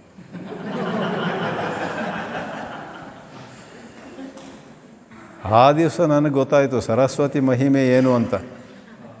ಮರುದಿವಸ ನಾನು ಆ ಸರಸ್ವತಿಗೆ ಹೋಗಿ ನಮಸ್ಕಾರ ಹೇಳಿದೆ. ನೀವು ಎಂಥ ಹೆಂಡತಿ ಇರಬೇಕು ನೋಡಿ, ನಿಮ್ಮ ಗಂಡ 5 ವರ್ಷ ನಾನು ಹೇಳಿಕೊಟ್ಟು ವೇದಾಂತ ಎಲ್ಲ ಅದೇನದು ಬಂಡೆಕಲ್ಲಿನ ಮೇಲೆ ಮಳೆ ಬಿದ್ದಾಗ ಏನು ಹೇಳ್ತಾರೆ ಅದು, ಅಲ್ಲ ಹಾಂ ಹೇಳ್ತಾರೆ, ಗೋರ್ಕಲ್ಲ, ಗೋರ್ಕಲ್ಲ ಮೇಲೆ ಮಳೆ ಬಿದ್ದಾಗ ಅಲ್ಲಿ ಒಂದು ಗಿಡ ಬರೋದಿಲ್ಲ. If rain falls upon fertile ground, ಅಲ್ಲಿ ಏನೋ ಯಾರೋ ಎಸದಂಥ ಮಾವಿನ ಗೊರಟೆ ಇರುತ್ತೆ, ಒಂದು ಮಾವಿನ ಗಿಡ ಬರುತ್ತೆ ಅಲ್ಲಿ. ಆ ಗೋರ್ಕಲ್ಲ ಮೇಲೆ ಮಳೆ ಬಿದ್ದಾಗ ಏನು ಪ್ರಯೋಜನ ಇಲ್ಲ. ಆ ರೀತಿಯಲ್ಲಿ 5 ವರ್ಷ ವೇದಾಂತ ಕೇಳಿ ಕೊನೆಗೂ ನೀವು ಸುತ್ತಿ ಬಳಸಿ 5 ವರ್ಷದ ಹಿಂದೆ ಕೂಡ ಅವರಿಗೆ ಅದೊಂದು ನಾನು ಸರಸ್ವತಿಯ ಗಂಡ, ಅಷ್ಟು ಪ್ರೀತಿ, ಅಷ್ಟು ಮಮತೆ, ಅಷ್ಟು ಅಂದರೆ ಒಳ್ಳೆಯ ರೀತಿಯ ಆ ಗಂಡ ಹೆಂಡತಿಯರಿಗೆ ಕಾಲು ಮುಟ್ಟುವ ಮನಸ್ಸಾಯ್ತು ನನಗೆ. ಅದು ಸ್ವಾಮೀಜಿ ಆದ್ದರಿಂದ ಮಾಡಲಿಕ್ಕೆ ಹೋಗಲಿಲ್ಲ, ಮನಸ್ಸೊಳಗಿಂದ ಇಬ್ಬರಿಗೂ ನಮಸ್ಕಾರ ಹಾಕಿದೆ. ನೀವು ಸರಸ್ವತಿ ಮತ್ತು ಅವರ ಪತಿ ಎಂಥ ದಂಪತಿಗಳಿರಬೇಕು ಅಂತ. ಅಥವಾ ಏನು ಕಿತಾಪತಿ ಆಯಿತೋ ಗೊತ್ತಿಲ್ಲ, ದಂಪತಿಗಳ ಮಧ್ಯೆ ಏನು ಕಿತಾಪತಿ ಅಂತ ಸ್ವಾಮಿಗಳೆಲ್ಲ ಕಂಡು ಹಿಡ್ಕೋಕೆ ಹೋಗಬಾರ್ದು. ಆದ್ದರಿಂದ ಬ್ರಹ್ಮಾಸ್ಮೀತಿ ವಿಭಾವ್ಯತಾಂ ಅಹರಹರ್ ಗರ್ವ ಪರಿತ್ಯಜ್ಯತಾಂ ದೇಹೇ ಅಹಮ್ಮತಿ ಉಜ್ಯತಾಂ. ಉಜ್ಯತಾಂ ಅಂದರೂ ಕೂಡ ಬಿಡಬೇಕು ಅಂತ. ದೇಹ ನಮ್ಮೆಲ್ಲರಿಗೂ ಇದೆ, ದೇಹವನ್ನು ನಾವು ನೋಡಿಕೊಳ್ಳುವುದು ಮುಖ್ಯ. ದೇಹವನ್ನು ಎಂದೂ ಕೂಡ ಅಸಡ್ಡೆ ಮಾಡಬಾರ್ದು. ಆಧ್ಯಾತ್ಮಿಕ ಸಾಧನೆ ಹೆಸರಲ್ಲಿಯೂ ಕೂಡ ದೇಹಕ್ಕೆ ಬೇಕಾದಂತಹ ಒಳ್ಳೆಯ ಆಹಾರ ಮತ್ತು ಒಳ್ಳೆಯ ವಿಶ್ರಾಂತಿಯೆಲ್ಲ ನಾವು ನೆಗ್ಲೆಕ್ಟ್ ಮಾಡಬಾರ್ದು. ದೇಹವನ್ನು ಹೇಗೆ ನಮ್ಮಲ್ಲಿ ಒಂದು ಕಾರ್ ಇದ್ದರೆ ಅದನ್ನು ಚೆನ್ನಾಗಿ ಇಟ್ಕೋಬೇಕು, ಆಗೊಮ್ಮೆ ಸರ್ವಿಸ್ ಮಾಡಿಸ್ಬೇಕು, ಅದು ಕೆಲವು ವರ್ಷಕ್ಕೊಂದು ಸರಿ ಟಯರ್ ಎಲ್ಲ ಬದಲಾಯಿಸಬೇಕು, ಏನೆಲ್ಲ ಇದೆ ಆ ಥರ ದೇಹವನ್ನು ಆದರೆ ದೇಹದ ಬಗ್ಗೆ ಮೋಹ ಇರಬಾರ್ದು. ಮತ್ತೆ ಈಗ ನೀವು ಇಲ್ಲಿ ಸಭಾಭವನಕ್ಕೆ ಬರ್ತಿದ್ದೀರ ವೇದಾಂತವನ್ನು ಕೇಳಲಿಕ್ಕೆ, ಈಗ ಇಲ್ಲಿ ಆಡಳಿತ ಮಂಡಳಿ ಅಲ್ಲೊಂದು ಕನ್ನಡಿ ಇಲ್ಲೊಂದು ಕನ್ನಡಿ ಇಡುತ್ತೆ ಅಂತ ಇಟ್ಕೊಳ್ಳಿ. ನಿಮ್ಮಲ್ಲಿ ಎಷ್ಟು ಮಂದಿ ಸೀದಾ ಕುರ್ಚಿ ತಗೊಳ್ತೀರ? ನನಗನ್ಸುತ್ತೆ ಹೆಚ್ಚಿನ ಮಂದಿ ಅಲ್ಲಿ ಹೋಗಿ ಒಂದು ಸ್ವಲ್ಪ ನೋಡ್ಕೊಳ್ತೀರ. ಚೆನ್ನಾಗಿ ತೋರ್ತೀನಿ, ಯಾಕಂದರೆ ಈ ಯಾರೋ ಒಬ್ರು ವೀಡಿಯೋ ಬೇರೆ ಮಾಡ್ತಿದ್ದಾರೆ, ಅದರಲ್ಲೆಲ್ಲ ನಾವು ಬರ್ತೀವಿ. ಸ್ವಲ್ಪ ಎಲ್ಲ ಮಾಡಿಕೊಂಡು ಕ್ರಾಪ್ ಎಲ್ಲ ಸರಿ ಮಾಡಿಕೊಂಡು. ನಮ್ಮೆಲ್ಲರಿಗೆ ದೇಹದ ಬಗ್ಗೆ ಬಹಳ ಪ್ರೀತಿ, ದೇಹವನ್ನು ನೋಡ್ಕೊಳ್ಳೋದೊಂದು, ಆದರೆ ದೇಹದ ಬಗ್ಗೆ ಅಷ್ಟೊಂದು ಪ್ರೀತಿ, ಅಷ್ಟೊಂದು ಮಮತೆ. ಅದೇನಾಗುತ್ತೆ ಹಾಗೆಲ್ಲ ಆದಾಗ, ದೇಹಕ್ಕೇನೋ ತೊಂದರೆ ಆದಾಗ, ವಯಸ್ಸಾಯಿತು ಅಥವಾ ಏನೋ ದುರ್ಘಟನೆ, ಆ್ಯಕ್ಸಿಡೆಂಟ್, ಅಪಘಾತ. ಉತ್ತರ ಭಾರತದಲ್ಲಿ ಆ್ಯಕ್ಸಿಡೆಂಟ್ಗೆ ದುರ್ಘಟನಾ ಹುಯಿ ಅಂತಾರೆ ಕೆಲವೊಮ್ಮೆ ಪಕ್ಕನೆ. ಇಲ್ಲಿ ದಕ್ಷಿಣದಲ್ಲಿ ನಾವು ಅಪಘಾತ ಅಂತೀವಿ. ಅಪಘಾತವಾದಾಗ ಪಾಪ ಒಂದು ಕಾಲದಲ್ಲಿ ತುಂಬ ಚೆಂದ ಇದ್ದವರು, ಗಂಡಸಾಗಲಿ ಹೆಂಗಸಾಗಲಿ, ಹುಡುಗ ಆಗಲಿ ಹುಡುಗಿ ಆಗಲಿ, ಅಪಘಾತ ಆಗಿ ಅಲ್ಲಿ ಇಲ್ಲಿ ಎಲ್ಲ ಸುಟ್ಟು. ನಾನು ಈ BITಯಲ್ಲಿ ಲೆಕ್ಚರರ್ ಆಗಿದ್ದಾಗ ಒಂದು ಹುಡುಗಿ ಇದ್ಲು. ಎಷ್ಟು ಚೆಂದ ಇದ್ಲು ಅಂದರೆ ನಮ್ಮ ಪ್ರಿನ್ಸಿಪಾಲ್ ಬೊಮ್ಮಯ್ಯ ಅಂತಿದ್ರಾಗ. ಅವರು ಆ BITಯಲ್ಲಿ ನಾನು 3 ವರ್ಷ ಪಾಠ ಮಾಡ್ತಿದ್ದೆ ಭಾಳ ಹಿಂದೆ. ಆ ಹುಡುಗಿಗೆ, ತಮಿಳ್ ಹುಡುಗಿ, ಆ ವೋಟ್ ಆಫ್ ಥ್ಯಾಂಕ್ಸ್ ಅಥವಾ ವೆಲ್ಕಮ್ ಅಡ್ರೆಸ್ಸಿಗೆ ಅವಳಿಗೆ ಹೇಳೋದು, ನೀನು ಬಂದು ಇವತ್ತು ವೋಟ್ ಆಫ್ ಥ್ಯಾಂಕ್ಸ್ ಮಾಡಿ, ಇವತ್ತು ಆ ಫಂಕ್ಷನ್ ಇದೆ. ನಾವೆಲ್ಲ ಲೆಕ್ಚರರ್ಸು, ನೂರಾರು ಸ್ಟೂಡೆಂಟ್ಸ್ ಇದ್ದರು. ಖಂಡಿತ ಅವಳು ನೋಡಲಿಕ್ಕೂ ಚೆಂದ ಇದ್ಲು, ಮತ್ತು ಒಳ್ಳೆ ಇಂಗ್ಲೀಷ್ ಇತ್ತು ಅವಳಿಗೆ, ಫಸ್ಟ್ ಕ್ಲಾಸ್ ಆ್ಯಕ್ಸೆಂಟು ಅದೆಲ್ಲ ಭಾಳ. ಆಮೇಲೆ ನಾನು ಬಿಟ್ಟೆ, ಅವಳು ಬಿಟ್ಟಳು. ಒಂದು 15 ವರ್ಷದ ನಂತರ ಅವಳು ನನಗೆ ಸಿಕ್ಕಿದ್ದು ಎಲ್ಲಿ ಗೊತ್ತೇ? ತಿರುವಣ್ಣಾಮಲೆ ರಮಣಾಶ್ರಮದಲ್ಲಿ. ನಾನು ಹೋಗಿ ಅಲ್ಲಿ ಧ್ಯಾನ ಮಂದಿರದ ನಮಸ್ಕಾರಕ್ಕೆ ಅಲ್ಲೊಬ್ಬಳು ಒಂದು ಹುಡುಗಿ ಎದ್ಬಿಟ್ಲು. ಎದ್ದು ಬಂದು, ಸರ್ ಯು ರೆಕಗ್ನೈಸ್ ಮೀ ಅಂತ. ಗೊತ್ತಾಗಲಿಲ್ಲ ನನಗೆ. ಅವಳು ನನ್ನ ಡೈರೆಕ್ಟ್ ಸ್ಟೂಡೆಂಟ್ ಆಗಿರಲಿಲ್ಲ, ಅವಳ ಕ್ಲಾಸಿಗೆ ನಾನೇನು ಪಾಠ ಮಾಡಿರಲಿಲ್ಲ. ಬಟ್ ಅದೇ ಫಂಕ್ಷನಲ್ಲೆಲ್ಲ ಅವಳು ಬರ್ತಿದ್ಲಲ್ಲ, ಪ್ರಿನ್ಸಿಪಾಲ್ ಬೊಮ್ಮಾಯಿನವರು ಅವಳಿಗೆ ನೀನು ಮಾಡು ವೋಟ್ ಆಫ್ ಥ್ಯಾಂಕ್ಸ್ ಅಂತ. ಯಾಕಂದರೆ she used to do the job also beautifully. ತನ್ನ ಹೆಸರು ಹೇಳಿದ್ಲು. ಆಗ ಹೇಳಿದ್, ನನಗೆ ಜ್ಞಾಪಕ ಇದೆ, ಏನಾಯ್ತು ನಿನಗೆ ಅಂತ. ಅಮೇರಿಕಕ್ಕೆ ಹೋಗಿದ್ದೇನೆ, ಮದುವೆ ಆಗಿ ಅಮೇರಿಕಕ್ಕೆ ಹೋಗಿ ಎಷ್ಟೋ ವರ್ಷ ಅಲ್ಲೇ, ಈಗಲೂ ಅಲ್ಲೇ ಇದ್ದೀನಿ. ಅವಳು ರಮಣ ಮಹರ್ಷಿ ಭಕ್ತರು, ಆಧ್ಯಾತ್ಮ ನನಗೆಲ್ಲ ಗೊತ್ತಿರಲಿಲ್ಲ ಆಗ ಅವಳದ್ದೇನು ಅಂತ. ಆದರೆ ಅಲ್ಲೊಂದು ಬಹಳ ಕೆಟ್ಟದಾದ ಅಪಘಾತಕ್ಕೆ ಒಳಗಾದೆ ನಾನು ನನ್ನ ಗಂಡ, 2 ಮಕ್ಕಳು ಫ್ರೀವೇಯಲ್ಲಿ ಹೈ ಸ್ಪೀಡಲ್ಲಿ ಹೋಗುವಾಗ ಅದು ಬ್ಯಾಲೆನ್ಸ್ ತಪ್ಪಿ 3 ರೌಂಡ್ ಹೊಡೆದು ಮೈಯೆಲ್ಲ ಸುಟ್ಟೋಯ್ತು. ಮೈ ಸುಟ್ಟೋಗಿದೆ, ಒಂಥರ ವಿಕೃತಿ ಆಗಿದೆ. ಎಸ್, ಮಮತಾ ವಿಶ್ವೇಶ್ವರನ್. ಬಟ್ ಅದು ಹೇಳಿದ ಮೇಲೆ, ಹೌದಾ? ಹೌದು, ಕರೆ. She was very and very good, well behaved also. ನಾವೆಲ್ಲ ಅವಳಿಗೆ ಡೈರೆಕ್ಟ್ ಪಾಠ ಮಾಡ್ತಿದ್ರು, ಕಾರಿಡಾರೆಲ್ಲ ಸಿಕ್ಕಿದರೆ ಗುಡ್ ಮಾರ್ನಿಂಗ್ ಸರ್ ಅಂತ ಹೇಳೋದು. ಸಿನಿಮಾ ಆ್ಯಕ್ಟ್ರ್ ಥರ ಇದ್ಲು ಅವಳು. ಆಮೇಲೆ ಅದು ಅಷ್ಟೆಲ್ಲ ಹೇಳಿದ ಮೇಲೆ ಇದನ್ನು ಹೇಳಬೇಕು. ತಿರುವಣ್ಣಾಮಲೆಯಲ್ಲಿ ಆ ಪ್ರಕಾರವಾಗಿ ಎಲ್ಲ ವಿಕೃತಿ ಆದರೂ ಕೂಡ ಸಚ್ ಚಾರ್ಮಿಂಗ್ ವೇ. ಯಾಕಂದರೆ ಅವಳಲ್ಲಿ ಏನೋ ಒಂದು ಆಧ್ಯಾತ್ಮಿಕತೆ ಇತ್ತು ಅಂತ ಆಮೇಲೆ ಗೊತ್ತಾಯಿತು. ಬಹಳ ವಿನಯದಿಂದ, ಯಾವಳು ಬೇಸರದಿಂದ, ಕಣ್ಣೀರಿಲ್ಲ, ನಗ್ನಗ್ತಾ ಹೇಳಿದ್ಲು, ಇದೆಲ್ಲ ಆಯಿತು, ಇದೆಲ್ಲ ದೇವರ ಇಚ್ಛೆ, ಅರುಣಾಚಲನ ಇಚ್ಛೆ. ನೀವು ರಮಣ ಮಹರ್ಷಿಗಳ ಭಕ್ತರಂತ ನನಗೆ ಗೊತ್ತಿರಲಿಲ್ಲ ಅಂದೆ ಆ ಹುಡುಗಿಗೆ ನಾನು. ನಾವು ನಮ್ಮ ಕುಟುಂಬದಲ್ಲಿ ಮೊದಲಿಂದೂ ಇತ್ತು. ಅದೃಷ್ಟದಿಂದ ನನ್ನ ಮದುವೆ ಆದವನು ಕೂಡ ರಮಣ ಮಹರ್ಷಿ ಭಕ್ತ. ನಾವು ಪ್ರತಿ ವರ್ಷ ಭಾರತಕ್ಕೆ ಬಂದಾಗ ತಪ್ಪದೇ ತಿರುವಣ್ಣಾಮಲೆಗೆ ಬರ್ತೀವಿ ಅಂತೆಲ್ಲ ಹೇಳ್ಕೊಂಡು 5 ನಿಮಿಷ, ಆಮೇಲೆ ಮತ್ತೆ ಪುನಃ ನನಗೆ ಸಿಕ್ಕಲಿಲ್ಲ ಅವಳು. ಆಗ ನನಗೆ ಅವಳ ಬಗ್ಗೆ ಮೊದಲಿದ್ದ ಗೌರವಕ್ಕಿಂತ ಹೆಚ್ಚು ಗೌರವ ಬಂತು. ಬಹುಮಟ್ಟಿಗೆ ಬಹುಶಃ ಅದು ಮಹರ್ಷಿ ರಮಣರ ಮತ್ತು ಅರುಣಾಚಲರ ಕೃಪೆಯಿಂದ ಆ ಒಂದು ಹುಡುಗಿಗೆ ದೇಹೇ ಅಹಮ್ಮತಿ, ಶರೀರದ ಬಗ್ಗೆ ಸ್ವಲ್ಪ ನೋವಿರುತ್ತೆ, ಆದರೆ ಹೆಚ್ಚು ನೋವಿಲ್ಲ. It's okay. ಚಂದ ತೋರುವುದರಲ್ಲಿ ಏನು ಅಷ್ಟು ಆರೋಗ್ಯ ಇತ್ತು, ಅವಳು ಓಡಾಡ್ತಿದ್ಲೀಗ. ಆದರೆ ಅದರದ್ದು ಯಾವುದನ್ನು ಈ ಸಮಾಜದಲ್ಲಿ ಚಂದ ಅಂತ ಕರೀತಾರಲ್ಲ, ಅದಕ್ಕೆ ಹೆಚ್ಚು ಆಳ ಇಲ್ಲ. ನಿಜವಾಗಿ ಚಂದ ಇರುವುದು ನಮ್ಮ ಶೀಲ, ನಮ್ಮ ಭಾವನೆಗಳು, ನಮ್ಮ ವಿಚಾರಗಳಲ್ವೇ. ನಮಗೆಲ್ಲರಿಗೂ ಗೊತ್ತು, ಅಷ್ಟೆಲ್ಲ ಗೊತ್ತಿದ್ದರೂ ಕೂಡ ನಮಗೆ ಅದೆಲ್ಲ ಸರಿ. ಆದರೂ ಸ್ವಲ್ಪ ಧರ್ಮೇಂದ್ರ ಥರ ತೋರಿದರೆ ಚೆನ್ನಾಗಿರುತ್ತಲ್ವಾ. ಸ್ವಲ್ಪ ಅದು ಯಾರು, ವಿಷ್ಣುವರ್ಧನ್ ಹುಡುಗರು ಕೂಡ ಕನ್ನಡಿ ಎದುರು ನಿಂತಾಗ, ಅಥವಾ ಹುಡುಗರಿಗೂ ಕೂಡ ಯಾರಾದರೂ ನೀನು ತಟ್ಟು ಸ್ವಲ್ಪ ವಿಷ್ಣುವರ್ಧನ್ ಥರ ತೋರ್ತೀಯಪ್ಪ ಅಂದರೆ, ಹೌದಾ ಹೇಳು, ಕಾಫಿ ಕುಡಿತೀಯ, ಟೀ ಕುಡಿತೀಯ? I will take you for SKC treat, sweet ಖಾರ ಕಾಫಿ. SKC ಅಂತ ಒಂದು ಟ್ರೀಟ್ ಇದೆ, ಖುಷಿ ಆಗುತ್ತೆ ನಮಗೆ ಅಲ್ವೇ. ಆ ಪ್ರಕಾರ ದೇಹದ ಬಗ್ಗೆ ನಮಗೊಂದು ವಿಶೇಷ ಆಸಕ್ತಿ ಇರುವುದು ಸರ್ವೇ ಸಾಮಾನ್ಯ, ಆದರೆ ಪ್ರಯತ್ನ ಮಾಡಬೇಕು.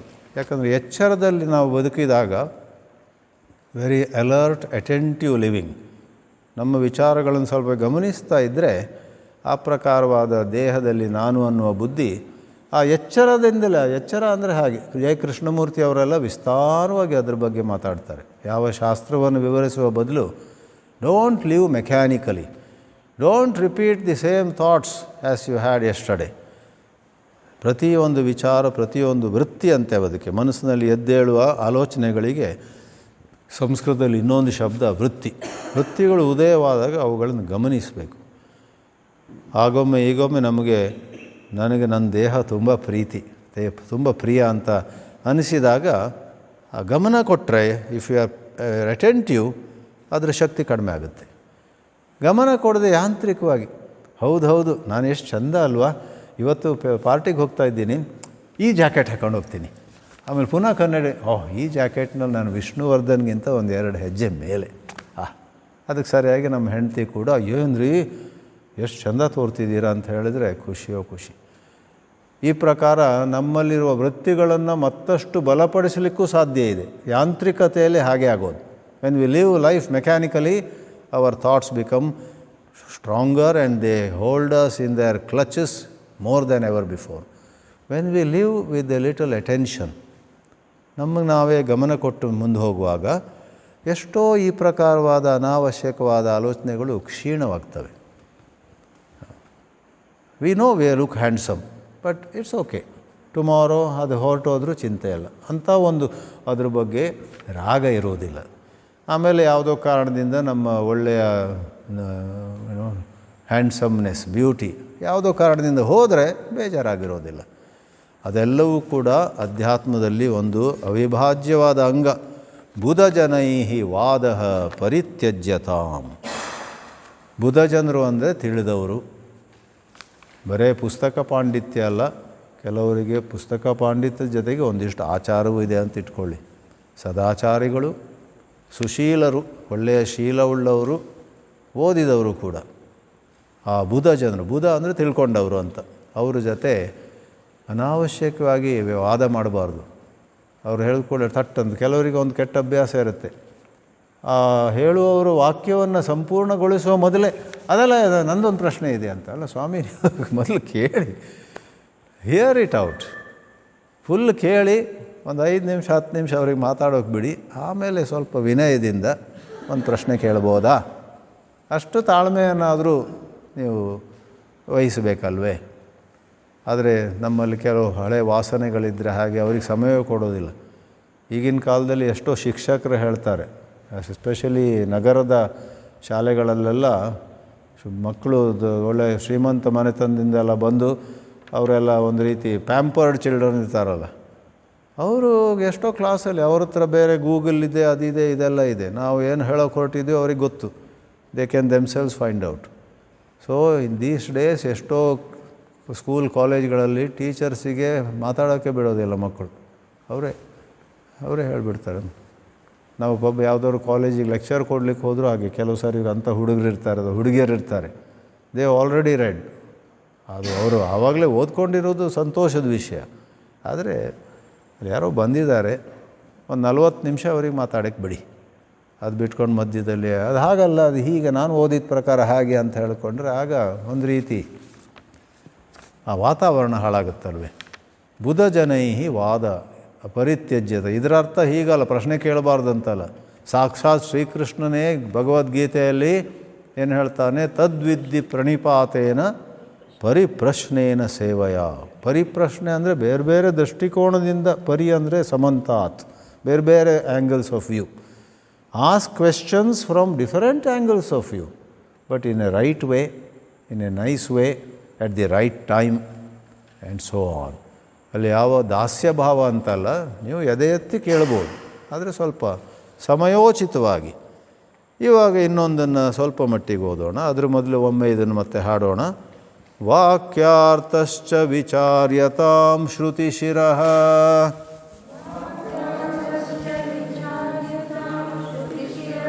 ಪಕ್ಷಃ ಸಮಾಶ್ರೀಯತಾಂ ದುಸ್ತರ್ಕಾತ್ ಸುವಿರಮ್ಯತಾಂ ಶ್ರುತಿಮತಃ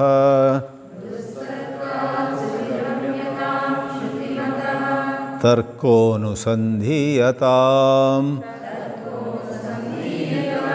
ಬ್ರಹ್ಮಾಸ್ಮೀತಿ ವಿಭಾವ್ಯತಾಂ ಅಹರಹಃ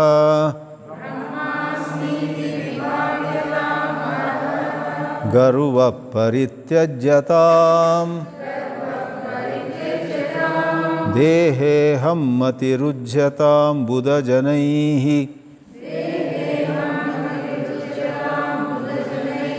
ವಾದ ಪರಿತ್ಯಜ್ಯತಾಂ ಕ್ಷುದ್ವ್ಯಾಧಿಶ್ಚ ಚಿಕಿತ್ಸ್ಯತಾಂ ಪ್ರತಿದಿನಂ ಭಿಕ್ಷೌಷಧಂ ಭುಜ್ಯತಾಂ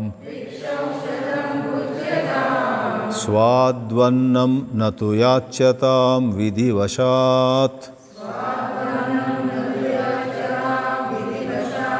ಪ್ರಾಪ್ತೇನ ಸಂತುಷ್ಯತಾಂ ಶೀತೋಷ್ಣಾದಿವಿಷಹ್ಯತಾಂ ನ ತು ವೃಥಾ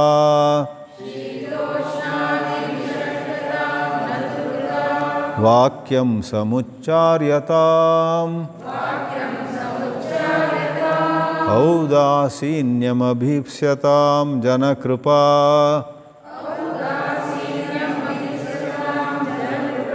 ನೈಷ್ಠುರ್ಯಮುತ್ಸೃಜ್ಯತಾಂ. ಎರಡು ಪಂಕ್ತಿ ನೋಡೋಣ. ಈ ಎರಡು ಪಂಕ್ತಿಗಳು ಬಹಳ ಸರಳವೂ ಇವೆ. ಸರಳ ಅಂದರೆ ಭಾಷೆ ಅಂತ ಅಲ್ಲ, ಭಾಷೆಗಿಂತ ಹೆಚ್ಚಾಗಿ ಸನ್ನಿವೇಶ. ಯಾವುದೋ ಬಹಳ ಫಿಲಸಾಫಿಕಲ್ ತತ್ವಜ್ಞಾನದ ಮಾತಿಗಿಂತ ಹೆಚ್ಚಾಗಿ ಹಸಿವು ಬಾಯಾರಿಕೆಗಳನ್ನು ನಾವು ಹೇಗೆ ಎದುರಿಸಬೇಕು. ಅಧ್ಯಾತ್ಮ ಅಂದ ಕೂಡಲೇ ಹಸಿವಾದಾಗ ಅಯ್ಯೋ ನಾನು ಅಧ್ಯಾತ್ಮಕ ಜಿಜ್ಞಾಸು, ಹಸಿವಾದ ಕೂಡಲೇ ಎಲ್ಲ ಊಟಕ್ಕೆ ಹೋಗಬಾರ್ದು ಅಂತ ಹಾಗೇನಿಲ್ಲ. ಈ ಹಸಿವು ಕ್ಷುದ್ವ್ಯಾಧಿ ಅಂತಿದೆ. ಅದು ಕರ್ಮಧಾರಯ ಸಮಾಸ ಅಂತಾರೆ ಇದಕ್ಕೆ. ಕ್ಷುತ್ ಅಂದರೆ ಹಸಿವು, ಕ್ಷುತ್ ಏವ ವ್ಯಾಧಿ, ಹಸಿವೆನ್ನುವ ವ್ಯಾಧಿ. ಬೇರೆ ಕಡೆಯಲ್ಲಿ ಕ್ಷುದ್ವ್ಯಾಧಿ ಅಂತ ದೀರ್ಘ ಇದ್ದರೆ ಅದು ದ್ವಂದ್ವ ಸಮಾಸ ಆಗುತ್ತೆ. ಕ್ಷುಚ್ಚ ವ್ಯಾಧಿಶ್ಚ, ಹಸಿವು ಮತ್ತು ರೋಗ. ಇಲ್ಲಿ ಹಸಿವು ಮತ್ತು ರೋಗ ಅಲ್ಲ, ಹಸಿವೆಂಬ ರೋಗ. ಹಸಿವೆಂಬ ರೋಗವನ್ನು ಅದಕ್ಕೆ ಸರಿಯಾದ ರೀತಿಯಲ್ಲಿ ಚಿಕಿತ್ಸೆ ಕೊಡುವ ಮೂಲಕ ನಾವು ಎದುರಿಸಬೇಕು ಅಂತ. ಅದೇನು ಚಿಕಿತ್ಸೆ? ಮತ್ತೇನಲ್ಲ, ನಾಲಿಗೆ ರುಚಿಯನ್ನು ಅನುಸರಿಸಿ ಎಲ್ಲೆಲ್ಲೋ ಹೋಗಿ ತಿಂತಾ ಇರೋದು ಅದು ಅಧ್ಯಾತ್ಮದಲ್ಲಿ ಸಹಾಯಕವಲ್ಲ. ಇಲ್ಲಿ ಸನ್ಯಾಸಿಗಳ ಸನ್ನಿವೇಶದಲ್ಲಿ ಭಿಕ್ಷೆಯಲ್ಲಿ ಏನು ಸಿಗುತ್ತೋ ಅದನ್ನು ತಿನ್ನಬೇಕು ಅಂತ ಹೇಳಿದ್ದಾರೆ.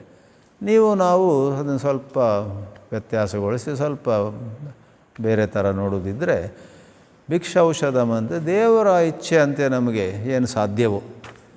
ಕೆಲವೊಮ್ಮೆ ಆರ್ಥಿಕವಾಗಿ ನಮಗೆ ಇತಿಮಿತಿಗಳಿರ್ತವೆ, ಕೆಲವೊಮ್ಮೆ ಸಾಕಷ್ಟು ಹಣ ಇದ್ದರೂ ಕೂಡ ಅಲ್ಲೇನೋ ಸರಿಯಾಗಿ ತರಕಾರಿ ಸಿಗ್ತಾ ಇಲ್ಲವೋ, ಅಥವಾ ಅಡುಗೆ ಮಾಡೋರಿಗೆ ಕೆಲವ್ದು ಗೊತ್ತಿರಲ್ಲ. ಪರವಾಗಿಲ್ಲ, ಏನು ಒಳ್ಳೇದು ಸಾಧ್ಯವೋ ಅದನ್ನು ಮಾಡಿಸ್ಕೊಂಡು ಅದನ್ನು ಭಿಕ್ಷೌಷಧದಿಂದ ಆ ರೀತಿಯಲ್ಲಿ ಒಂದು ಯಾವುದೋ ಸನ್ನಿವೇಶದಲ್ಲಿ ಯಾವುದೋ ಒಂದು ಸಂದರ್ಭದಲ್ಲಿ ಯಾವ ಊಟ ಸಿಗಬಹುದೋ ಅದನ್ನು ತಗೊಂಡು ನಾವು ಹಸಿವೆಂಬ ರೋಗಕ್ಕೆ ಅದೇ ಔಷಧಿ. ಇಲ್ಲಿ ರೋಗದ ಮಾತಲ್ಲ, ಔಷಧಿಯ ಮಾತಲ್ಲ. ರೋಗ ಮತ್ತು ಔಷಧಿ ಎರಡೂ ಕೂಡ ದೃಷ್ಟಾಂತ. ಹಸಿವು ರೋಗಕ್ಕೆ ಹೋಲಿಸಲಾಗಿದೆ ಮತ್ತು ಊಟವನ್ನು ಚಿಕಿತ್ಸೆಗೆ ಹೋಲಿಸಲಾಗಿದೆ. ಹಸಿವೆಂಬ ರೋಗಕ್ಕೆ ಊಟ ಅನ್ನುವಂತಹ ಚಿಕಿತ್ಸೆಯನ್ನು ಮಾಡಿ 3 ಹೊತ್ತು ಕೂಡ ಒಂದು ಸಮರ್ಪಕವಾದ ರೀತಿಯಲ್ಲಿ ಚೆನ್ನಾಗಿ ಊಟ ಮಾಡಿ. ಅತಿಯಾಗಿ ಮಾಡಬಾರ್ದು, ಅಥವಾ ದೇಹಕ್ಕೆ ಎಷ್ಟು ಬೇಕೋ ಅದಕ್ಕಿಂತ ಕಡಿಮೆನೂ ಮಾಡಬಾರ್ದು. ಹೌ ಟು ಡಿಸೈಡ್ ಅದು ಇದ್ದಾರೆ, ಅದು ತಿಳಿದವರು ಇದ್ದಾರೆ. ಆಮೇಲೆ ನಿಮಗೂ ಗೊತ್ತಾಗುತ್ತೆ, ಇದಕ್ಕಿಂತ ಹೆಚ್ಚು ಊಟ ಮಾಡಿದ್ರೆ ನನಗೊಂದು ರೀತಿ ಆಲಸ್ಯ ಬರುತ್ತೆ. ಅದು ಎಷ್ಟೋ ಡಯಟೀಷಿಯನ್ಸು ಮತ್ತು ಈಗ ಸುವರ್ಣಮುಖಿ ಆಶ್ರಮದ ಪಕ್ಕದಲ್ಲೇ ಸುಪ್ರದಾ ಬರ್ತಾಯಿದೆ.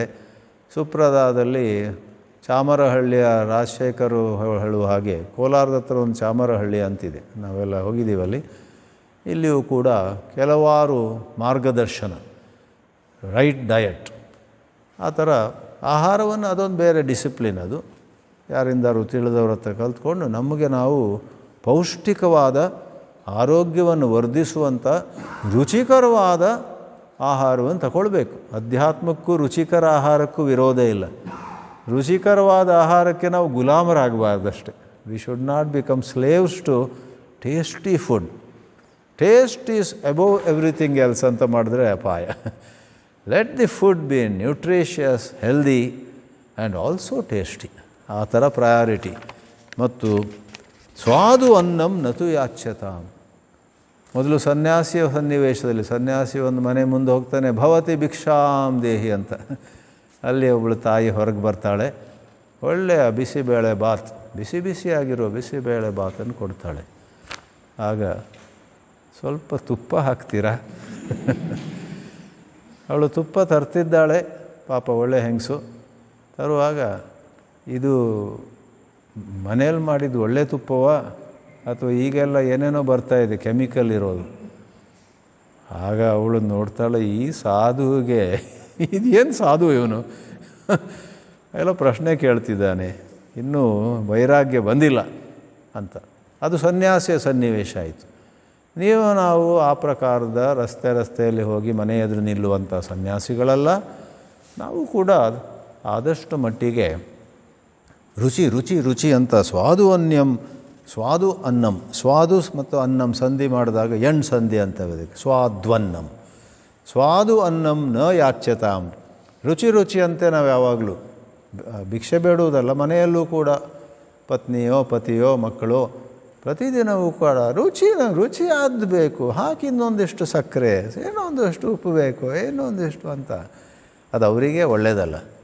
ಕೆಲವೊಮ್ಮೆ ಕಹಿಯಾದ ಆದರೆ ಆರೋಗ್ಯಕ್ಕೆ ಒಳ್ಳೆಯದಾದನ್ನು ತಗೊಳ್ಬೇಕಾಗತ್ತೆ ಅಲ್ವೇ. ಸೊ ಬೇವು ಬಲ್ಲ ಎರಡೂ ಜೀವನದಲ್ಲಿವೆ.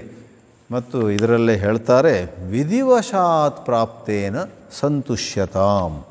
ಸನ್ಯಾಸಿಗಳ ಸಂದರ್ಭದಲ್ಲಿ ಲಿಟ್ರಲಿ ಅಕ್ಷರಶಃ ಈ ಥರ ಪಾಲಿಸಬೇಕು. ವಿಧಿವಶಾತ್ ಅಂದರೆ ವಿಧಿ ಅಥವಾ ದೇವರಿಚ್ಛೆ ಅನ್ನಿ. ಏನೋ ಬಂತು, ನಿನ್ನೆ ನಾನು ಭವತಿ ಭಿಕ್ಷಾಂದೇಹಿ ಅಂತ ಒಂದು ಮನೆ ಎದುರು ನಿಂತಾಗ ಬಿಸಿ ಬಿಸಿಯಾದ ರುಚಿಕರವಾದ ಬಿಸಿಬೇಳೆ ಬಾತ್ ಸಿಕ್ತು. ಇವತ್ತು ಅದನ್ನೇ ಆಶಿಸ್ತು ನನ್ನ ಮನಸ್ಸು. ನೆನಪು ಇರುತ್ತೆ ನೋಡಿ, ನಾನು ತಂದು ಪಾತ್ರೆ ಎದುರಿಟ್ಟೆ, ಅದೇ ತಾಯಿ ಕಣ್ಣಲ್ಲಿ ಅದೇ ಪ್ರೀತಿ ಇದೆ, ಅದೇ ಸಾಧುಗಳ ಬಗ್ಗೆ ಒಳ್ಳೆಯ ಭಾವನೆ ಇದೆ. ಆದರೆ ಅದೇನು ಮನೆಯಲ್ಲಿ ಏನು ಸನ್ನಿವೇಶವೋ ಗೊತ್ತಿಲ್ಲ, ಸರಳವಾದ ಉಪ್ಪಿಟ್ಟು ಹಾಕಿದ್ದು. ಅದನ್ನು ತಗೊಂಡು ದೇವರು ಒಳ್ಳೇದು ಮಾಡಲಿ ಅಂತ ಮುಂದುವರೆದೆ. ಸ್ವಲ್ಪ ಕೆಟ್ಟ ವಾಸನೆ ಇದೆ, ಸ್ವಲ್ಪ ಹಳಸಿದೆ, ಅದು ನಿನ್ನೆ ರಾತ್ರಿ ಮಾಡಿರಬೇಕು. ಸ್ವಲ್ಪ ಕೆಟ್ಟ ವಾಸನೆ, ಹೆಚ್ಚಲ್ಲ, ತಿನ್ನಬಹುದು. ಆವಾಗ ಸನ್ಯಾಸಿಯಾದವನು ಅದ್ರ ಬಗ್ಗೆ ಒಂದು ಕ್ಷಣ ಮತ್ತೆ ಆಲೋಚನೆ ಮಾಡಬಾರ್ದು. ಅದೇನು ಆರೋಗ್ಯಕ್ಕೆ ಹಾಳಾಗುವಷ್ಟೇನು ಕೆಟ್ಟಿಲ್ಲ, ಸ್ವಲ್ಪ ಹಳೆಯದಾಗಿದೆ, ಆಯಿತು, ಅದನ್ನು ಶಿವ ಅಂತ ಸ್ವೀಕರಿಸಬೇಕು. ಇದು ಸನ್ಯಾಸಿಯ ಸಂದರ್ಭ. ಅದನ್ನು ನೀವು ನಿಮ್ಮ ಸನ್ನಿವೇಶಕ್ಕೆ ಅನ್ವಯಿಸಿ with appropriate changes. Sometimes the food may be of last night, sometimes the ಫುಡ್ನಲ್ಲಿ ಸ್ವಲ್ಪ ಉಪ್ಪು ಕಡಿಮೆ, ಖಾರ ಹೆಚ್ಚಿರ್ಬೋದು. ಆವಾಗ ಶಿವ ಅಂದ್ಬಿಟ್ಟು ಅದನ್ನು ತಿನ್ನಬೇಕು. ಅದನ್ನು ಬಡಿಸುವವರಿಗೆ ಇನ್ನೊಂದು ಸಾರಿ ಮಾಡಿ ಅಂತೆಲ್ಲ ಹೇಳಿದರೆ, ಅಧ್ಯಾತ್ಮದಲ್ಲಿ ಒಂದಿಷ್ಟು ಹೊಂದಿಕೊಳ್ಳುವಂಥದ್ದು. ಆದ್ದರಿಂದ ವಿಧಿವಶಾತ್ ಪ್ರಾಪ್ತೇನ ಅನ್ನೇನ, ಸಂಸ್ಕೃತದಲ್ಲಿ ಅನ್ನ ಶಬ್ದದಿಂದ ಬರೀ ಬೇಯಿಸಿದ ಅಕ್ಕಿ ಮಾತ್ರ ಅಲ್ಲ, ಸಂಸ್ಕೃತದಲ್ಲಿ ಅನ್ನ ಶಬ್ದದಿಂದ ಚಪಾತಿ ಕೂಡ ಅನ್ನವೇ, ತರಕಾರಿ ಕೂಡ ಅನ್ನವೇ, ಹುಳಿ ಸಾರು ಎಲ್ಲವೂ ಕೂಡ ಅನ್ನವೇ, ಬಿಸ್ಕಿಟ್ ಕೂಡ ಅನ್ನವೇ. ಅದ್ಯತೆ ಇತಿ ಅನ್ನಂ, ಯಾವುದು ತಿನ್ನಲ್ಪಡುತ್ತೋ that which is eaten is food ಅಂತ ಡೆಫಿನಿಷನ್ ಇದೆ. ವಿಧಿವಶಾತ್ ಪ್ರಾಪ್ತೇನ ಅನ್ನೇನ ಸಂತುಷ್ಯತಾಂ. ಸೊ ಭಾಳ ಸಿಂಪಲ್ ಇನ್ಸ್ಟ್ರಕ್ಷನ್ ಇದು. ಇದರಲ್ಲಿ ದೊಡ್ಡ ಸತ್ಯ ಅಂದ್ರೇನು, ಜ್ಞಾನ ಅಂದ್ರೇನು, ಅನಂತ ಅಂದ್ರೇನು, ಅದೇನದು ಅದ್ವೈತ ಅಂದ್ರೇನು, object and subject are not two, they are one ಅನ್ನೋ ಅದೆಲ್ಲ ಹೈ ಫಿಲಾಸಫಿ. ಅದು ಬರುತ್ತೆ ವೇದಾಂತದಲ್ಲಿ. ಮಧ್ಯೆ ಈ ಪ್ರಕಾರವಾಗಿ ಕೆಲವು ಮಾನವೀಯ ಮೌಲ್ಯಗಳು ಬರ್ತವೆ. ಸ್ವಲ್ಪ ತಿತಿಕ್ಷೆ ಇಟ್ಕೊಳ್ಳಿ. ಪ್ರತಿಯೊಂದರ ಮೇಲೆ ಏನು ಹೇಳ್ತಾರೆ, ಅದಕ್ಕೆ ಕೋಪ, ಅಸಹನೆಯನ್ನು ತೋರಿಸುವಂಥದ್ದು, ಗೆಟಿಂಗ್ ಎನಾಯ್ಡ್ ಆ್ಯಂಡ್ ಇರಿಟೇಟೆಡ್, ಅದು ಮಾಡ್ತಾ ಹೋದರೆ ನಮಗೂ ಒಳ್ಳೆಯದಲ್ಲ, ಇನ್ನೊಬ್ಬರಿಗೂ ಒಳ್ಳೆಯದಲ್ಲ. ಹಾಗಂತ ಸಮಸ್ಯೆಗಳನ್ನು ಪರಿಹರಿಸದೆ ಬಿಡಬೇಕಂತಲ್ಲ. ನಮ್ಮ ಪರಿಸ್ಥಿತಿಯಲ್ಲಿ ಒಂದು ವೇಳೆ ಯಾವುದೋ ಒಂದು ಅಷ್ಟು ಚೆನ್ನಾಗಿಲ್ಲ ಅಂದಾಗ ಮರುದಿವಸ ಅದನ್ನು ಉತ್ತಮಪಡಿಸುವ ಹಾಗೆ ಪ್ರಯತ್ನ ಮಾಡಲೇಬೇಕು. ಸನ್ಯಾಸಿಗಳ ಸನ್ನಿವೇಶದಲ್ಲಿ he doesn't want to waste time on food and clothes etcetera. But ನಾವು ಒಂದಿಷ್ಟು ವ್ಯವಸ್ಥೆಯಲ್ಲಿ ನಂಬ್ತೀವಿ. ನಮ್ಮ ಚಿನ್ಮಯಾನಂದರ ಒಂದು ಟ್ರೈನಿಂಗಲ್ಲಿ used to say, do anything you do it well ಅಂತ. ಒಮ್ಮೆ ಪವಾಯ್ ಆಶ್ರಮದಲ್ಲಿ 89 or 90 ನಾನು ಅವಸರವಾಗಿ ಒಂದು ಟೈಪ್ ರೈಟರ್ ತಗೊಂಡು ಒಂದು ಲೆಟರ್ ಟೈಪ್ ಮಾಡಿ, ಅದು ಯಾರೋ ಸಿಂಗಾಪುರ್ಗೆ ಹೋಗೋರಿದ್ದರು, ಗುರುದೇವ್ ಅಲ್ಲಿದ್ದಾಗ, ಯಾವುದೋ ಒಂದು ಆಶ್ರಮದ ವಿಷಯದ ಬಗ್ಗೆ ನಾನೇ ಟೈಪ್ ಮಾಡಿ ಸೈನ್ ಮಾಡಿ ಅದು ಕಳಿಸ್ಕೊಟ್ಟೆ. ಆಶ್ಚರ್ಯ, 3 ದಿವಸದಲ್ಲಿ ನನಗೆ ಉತ್ತರ ಬಂತು ಅಲ್ಲಿಂದ. ಅವರೇನು ಮಾಡಿದರು, ಅದು ಮುಟ್ಟಿದ ಕೂಡಲೇ ಓದಿ ಅದು ಆ ಲೆಟ್ರಲ್ಲೇ ಕಾಮೆಂಟ್ಸ್ ಬರೆದ್ರು. ಆಮೇಲೆ ಅಲ್ಲಿ ಹರ ಅಂತ ಅಲ್ಲಿ ಯಾರೋ ಒಬ್ಬರು ಸಿಂಗಾಪುರದಿಂದ ಬೊಂಬಾಯಿ ಬರೋರಿದ್ದರು. You going to Bombay, give this to Lokanath Chaitanya. ಆಗ ನನ್ನ ಹೆಸರು ಬ್ರಹ್ಮಚಾರಿ ಲೋಕನಾಥ್ ಚೈತನ್ಯ ಅಂತ. ಗಿವ್ ದಿಸ್ ಟು ಲೋಕನಾಥ್ ಅಂತ ಒಂದು ಎನ್ವೆಲಪ್ ಹಾಕಿ ಅವ್ರ ಸ್ಟೈಲ್ ಇದೆಯಲ್ಲ, ಬ್ರಹ್ಮಚಾರಿ ಲೋಕನಾಥ್, ಅದು ಬಂತು ನನಗೆ 3 ದಿವಸದಲ್ಲಿ. ಆಶ್ಚರ್ಯ, ಅಷ್ಟು ಬೇಗ ಸ್ವಾಮೀಜಿನು ನೋಡಿ ಆಯಿತು, ಉತ್ತರವೂ ಕೊಟ್ಟಿದ್ದಾರೆ. ನೋಡ್ತೀನಿ ಅಲ್ಲಿ ಸೈಡಲ್ಲಿ ಬರೆದಿದ್ದಾರೆ, ಆ ವಿಷಯದ ಬಗ್ಗೆ ಏನಲ್ಲ, change the ribbon of your type writer.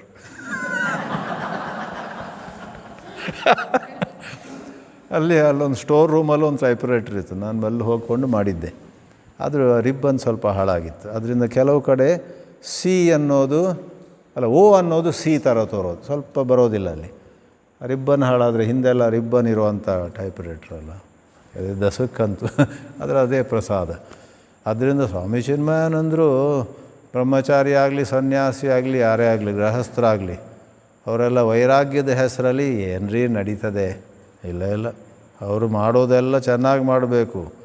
Do it well, whatever you do, ಆ ಥರ ಫಿಲಾಸಫಿ ಅವ್ರದ್ದು. ಅದು ಗೃಹಸ್ಥಾಶ್ರಮದಲ್ಲಿ ಮತ್ತು ಜವಾಬ್ದಾರಿಗಳನ್ನೆಲ್ಲ ಇಟ್ಕೊಂಡಂಥ ಸನ್ಯಾಸಿಗಳ ಸಂದರ್ಭದಲ್ಲೂ ಅದು ಅನ್ವಯಿಸ್ತದೆ. ನೇರ ಅರ್ಥ ಏನನ್ನು ಕೇಳಬಾರ್ದು, ಸಿಕ್ಕಿದ್ದು ತಗೊಂಡು ಹೋಗ್ಬೇಕು ಮುಂದೆ ಅನ್ನೋದು. ಕೆಲವು ಬಹಳ ವಿರಕ್ತ ಸನ್ಯಾಸಿಗಳಿರ್ತಾರೆ, ಸನ್ಯಾಸಿಗಳಲ್ಲೂ ಕೆಲವರು ಸನ್ನಿವೇಶಗಳು ಹಾಗಿರ್ತವೆ, ಅಥವಾ ಅವ್ರ ಸಂಕಲ್ಪ ಹಾಗಿರುತ್ತೆ, ಅವ್ರನ್ನ ನಾವು ಗೌರವಿಸ್ತೀವಿ. ಆದರೆ ನಾವೆಲ್ಲರೂ ಹಾಗಿರಬೇಕಂತೇನಿಲ್ಲ. We should try to improve the way we do things without showing anger or irritation or annoyance or without developing some kind of hatred. ಈ ಮನೆಗೆ ಮತ್ತೆ ಬರೋದಿಲ್ಲ ನಾನು, ಆ ಥರ ಸನ್ಯಾಸಿ ಅಂದ್ಕೋಬಾರ್ದು. ಮರುದಿವಸ ಒಂದಿನ ಒಳ್ಳೆ ರುಚಿಕರವಾದ ಬಿಸಿಬೇಳೆ ಬಾತು, ಇದು ಕ್ಯಾರೆಟ್ ಅದು ಇದೆಲ್ಲ ಹಾಕ್ತಿರಲ್ಲ, ಅದು ಹೆಚ್ಚು ವರ್ಣಿಸೋಕ್ಕೋಗಲ್ಲ ನನಗೆ ಗೊತ್ತಿಲ್ಲ. ಇನ್ನೊಂದು ದಿವಸ ಉಪ್ಪಿಟ್ಟು, ಅದರಲ್ಲಿ ಬಟಾಣಿಯೂ ಇಲ್ಲ, ಮತ್ತು ಇನ್ನೇನು ಹಾಕ್ಬೋದು ಉಪ್ಪಿಟ್ಟಲ್ಲಿ, ಕೆಲವುದೆಲ್ಲ ಎನ್ರಿಚ್ಮೆಂಟ್ಸ್ ಇರುತ್ತೆ ನೋಡಿ. ವಿತ್ ನೋ ಎನ್ರಿಚ್ಮೆಂಟ್ಸ್, ಬರೇ ರವೆಯನ್ನು ಪ್ರೋಸೆಸ್ ಮಾಡಿ, ಆವಾಗ ಆ ವ್ಯಕ್ತಿ ಅದನ್ನು, ಕೆಲವು ಸನ್ಯಾಸಿಗಳು ಹಾಗಿರ್ತಾರೆ, ಒಂದು ಮಾತಿಲ್ಲ, ಮರುದಿವಸ ಮತ್ತೆ ಬರ್ತಾರೆ, ಇವತ್ತು ಬರೇ ಅನ್ನ ಸಾರು ಕೊಟ್ಟರು ಸಾಕು ಅಂತ. ಅದು ವಿರಕ್ತ ಸನ್ಯಾಸಿಗಳಿಗೆ ಅನ್ವಯಿಸುವಂಥದ್ದು. ನಾವೆಲ್ಲರೂ ಎಲ್ಲರ ರೀತಿ ಇರೋಕ್ಕೆ ಆಗೋದೂ ಇಲ್ಲ, ಅವಶ್ಯಕತೆಯೂ ಇಲ್ಲ. ನಾವಾಗಿಯೇ ಇರೋಣ, ನಾವಾಗಿಯೇ ಇದ್ದು ನಮ್ಮ ಜೀವನದ ಶೈಲಿಯಲ್ಲಿ, ಜೀವನದ ರೀತಿಯಲ್ಲಿ ಉತ್ತಮಪಡಿಸ್ಕೊಳ್ತಾ ಹೋಗಬೇಕು. ಓಂ ನಮಃ ಶಿವಾಯ.